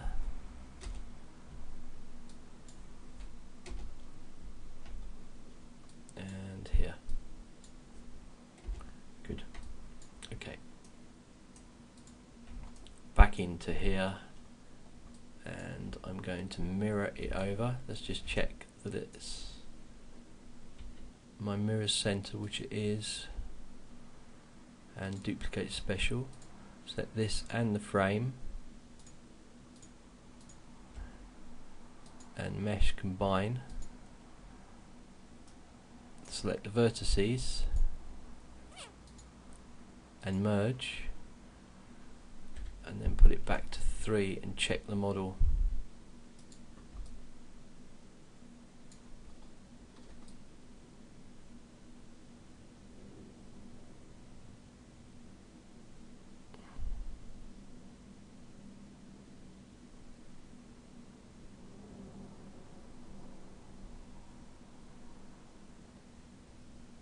Okay, that's all good.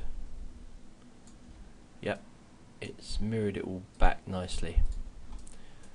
So now that should be the same distance and should hopefully allow for the gears. I don't think it will. I think I'm gonna have to move this out even more. But the main thing is that it's correct for this side. And in fact, maybe I should do the gears now, because I might have to mirror this back across again, and then I'll need to redo this. So it will be a pointless exercise me doing it now. So we're going to get on with the gears. I'm going to give this bike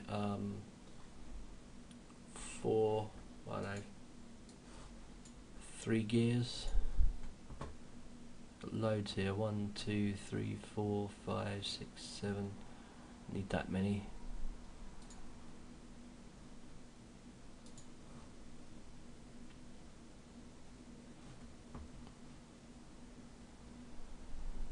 It's going to have 3 here, maybe 5 here. That'd be 15, which is good enough, isn't it? I want a 21 gear bike, 15 gear bike. So it'll be a 15 gear bike, and we'll get onto the gears now. Okay, so the next thing to do is the gears, probably the most technical part of it. The job so far, apart from the spokes, but with the gears we've got to make sure that all of the gears going down are the same, the teeth are the same distance apart for our chain links to fit around. Not that we're going to be animating it, so we could just guess it, but let's show you a way that I use to get the teeth to be the same distance apart. You could use mathematical equations. You could use pi to work out the diameter, and then you could get the distance, the width of each tooth, and divide that in on the distance of each diameter of each gear that you create. But I'll show you another way that's nice and easy. So what we're going to do first of all is get the pipe and just rotate it 90 degrees. I'm also going to come in and change the diameter, the width, the diameter, the depth, and come into my side view and just place it into position here and zoom in. Okay, let's zoom this down.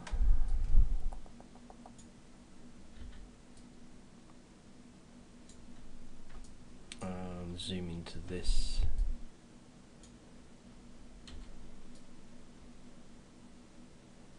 A bit more, that's okay. Okay, I'm just going to deselect this. I should make sure my layers are locked actually.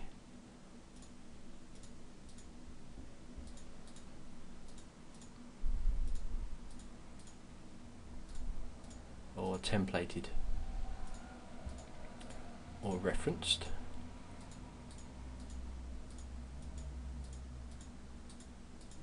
Or I'm not going to accidentally click any of these. The frame I need to put back into this layer, so that's better. Right, okay. Now I'm going to select my vertexes, hold the control key, deselect them, and bring this out to approximate size of my gear. I'm going to have a look at this gear in here, make sure it's about the right size. I want it a bit bigger than that. I think that's fine. Okay, so I'm going to turn off all this stuff now. Visibility off.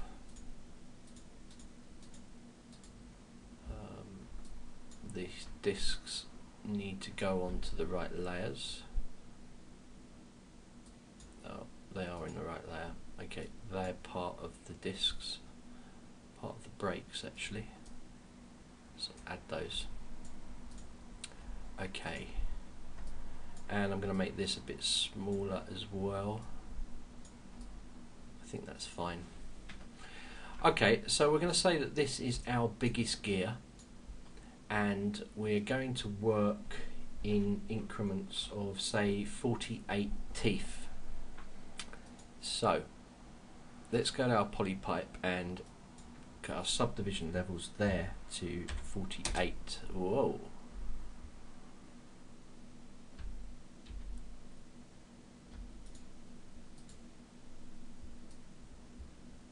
Ah, something's gone wrong. Okay, I'll keep this as a reference and I'll create another pipe. Oh, I hate it when that happens. Okay, 90.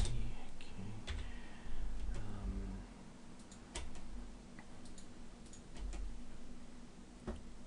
Grab this.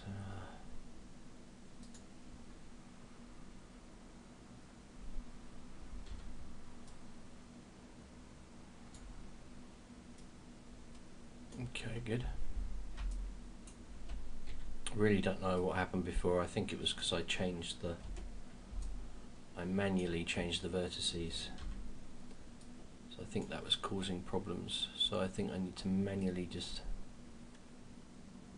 do this.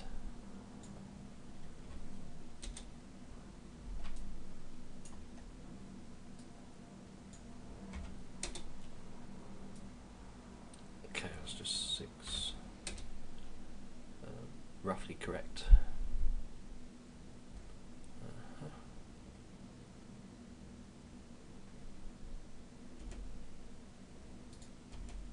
Okay, that'll do.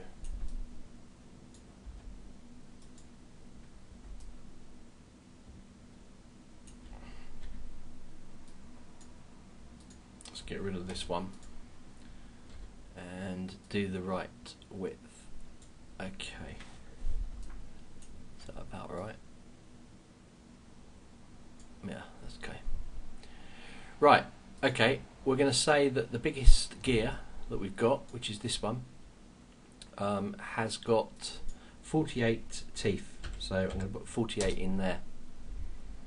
Okay, now the 48 teeth is going to come out here, and what I want to do is go down. So if I reduce this scale by 50%, then the amount of teeth would be 24, and of course if I reduce the 24 one in half, the amount of teeth would be 12, and in between 12 and 24 would be 18, and in between 24 and 48 would be 36 teeth.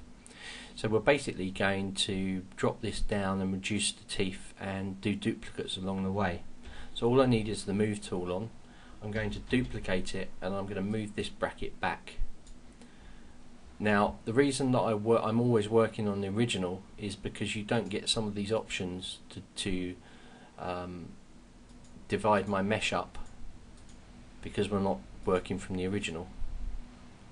So with my original selected again, I'm going to freeze the transformations, and I'm also going to clear the history on it. Come back into the pipe. Actually, sorry, I don't want to change the history, because I still want to be able to access these parts. But it will allow me to freeze a transformation, which brings this back to 0. So if I drop this down now to 0.75 and 0.75,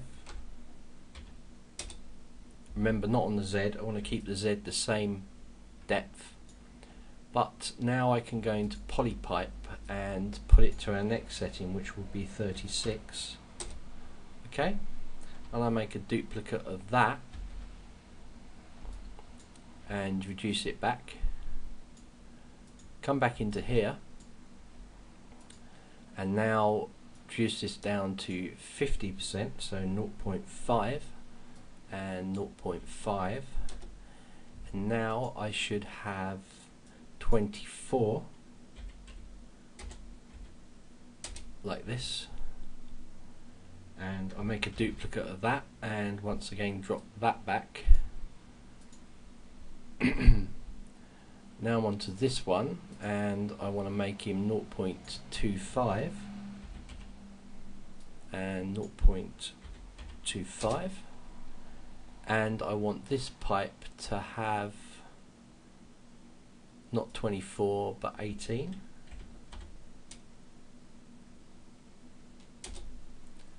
and duplicate that and bring that back, and finally I want this to be 12.5, so 0.12.5,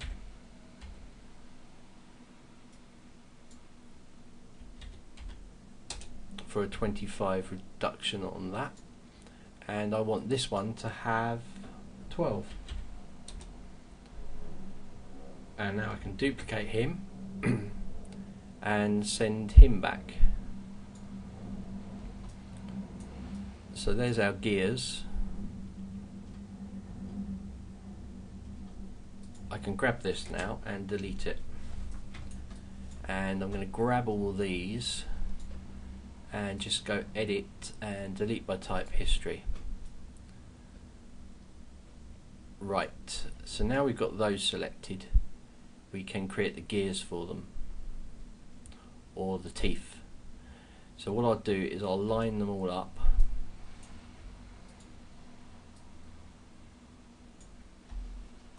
by eye.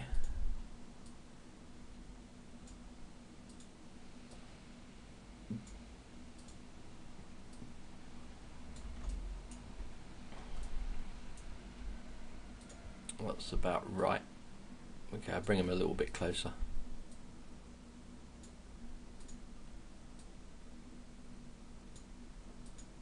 And finally that one.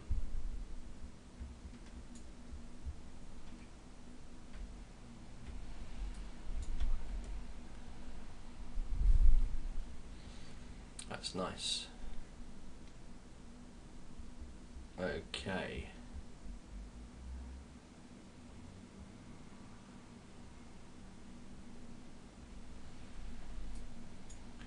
You can see here that the circle inside is small, is actually bigger than this last cog.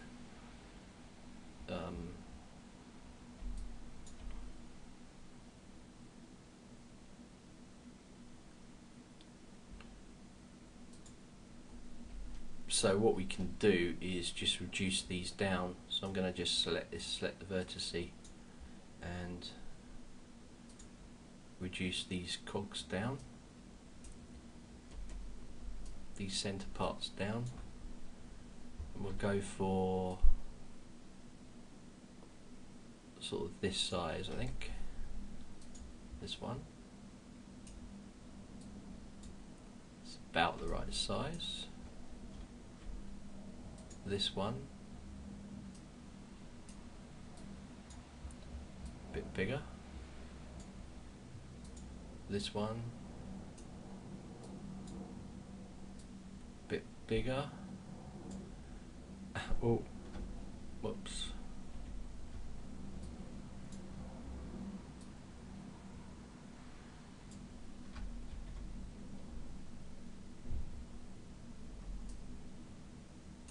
Looks like it's grabbing something on the inside as well. Probably because it's my front one, which is there. Ooh, okay. Right, vertices. Bring these out about there, and move them in.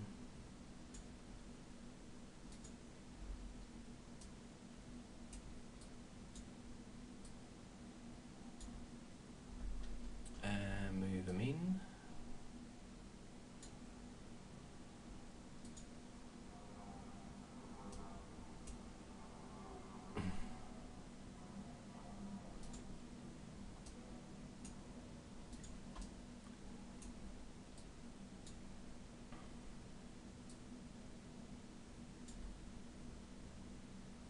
That's better.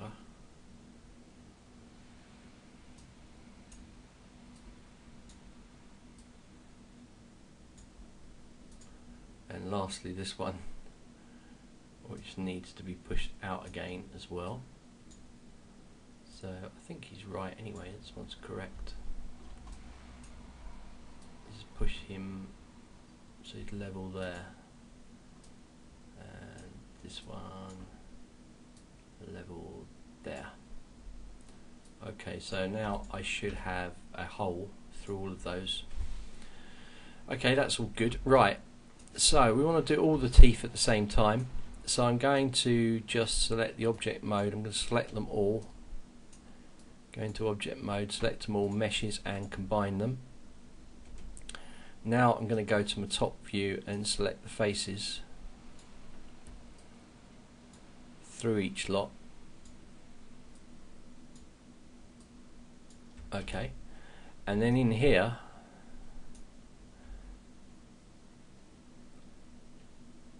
I'm going to select this middle area. I'm probably going to have to do this one individually, this front one. It's a bit close. I'm going to hold the control key and just drag across. So all of them have been selected around the outside apart from this one here. So I'll add a shift to this and do that. And then I'll have to just come in and hold the control key and carefully cut through them. Okay, that's good. So none of my insides have been selected. Okay, so now what I can do is I can extrude at the same time. Before I do that, I'm just going to save the scene, and I'm just going to extrude here, pull these out, but I'm going to keep faces off. So I'm going to bring this up, and then I'm going to bring these in.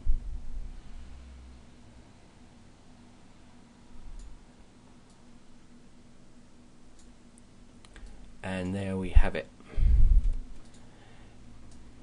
And now I can select these, and I just want to show you, just going to save.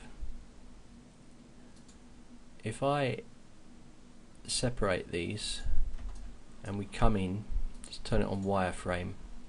If I select this one here and use the move tool, if I bring it up, you'll see it's the same width. And if I take the smallest one and center this pivot, cancel, center the pivot, modify, and I move this up, you'll also see that it is the same width. Well, actually it's not. It's gone out a little bit there. probably because it's so small.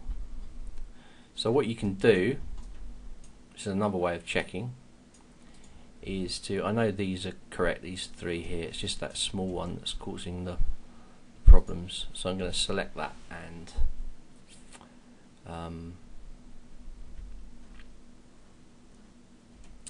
check it in here. I think it's correct. I think it's just pulled out just too much. So I'm gonna hold on, object mode, modify, center pivot, bring it up.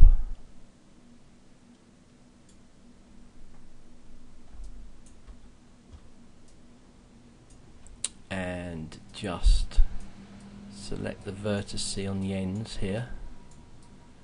And I'm just going to reduce these down. And you might need to do that with smaller ones, with the smaller gears.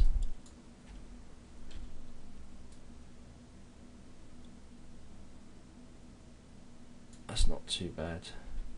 And now if I just rotate, hold on, not rotate at the moment, I need to go into here and rotate it. Yeah, it's not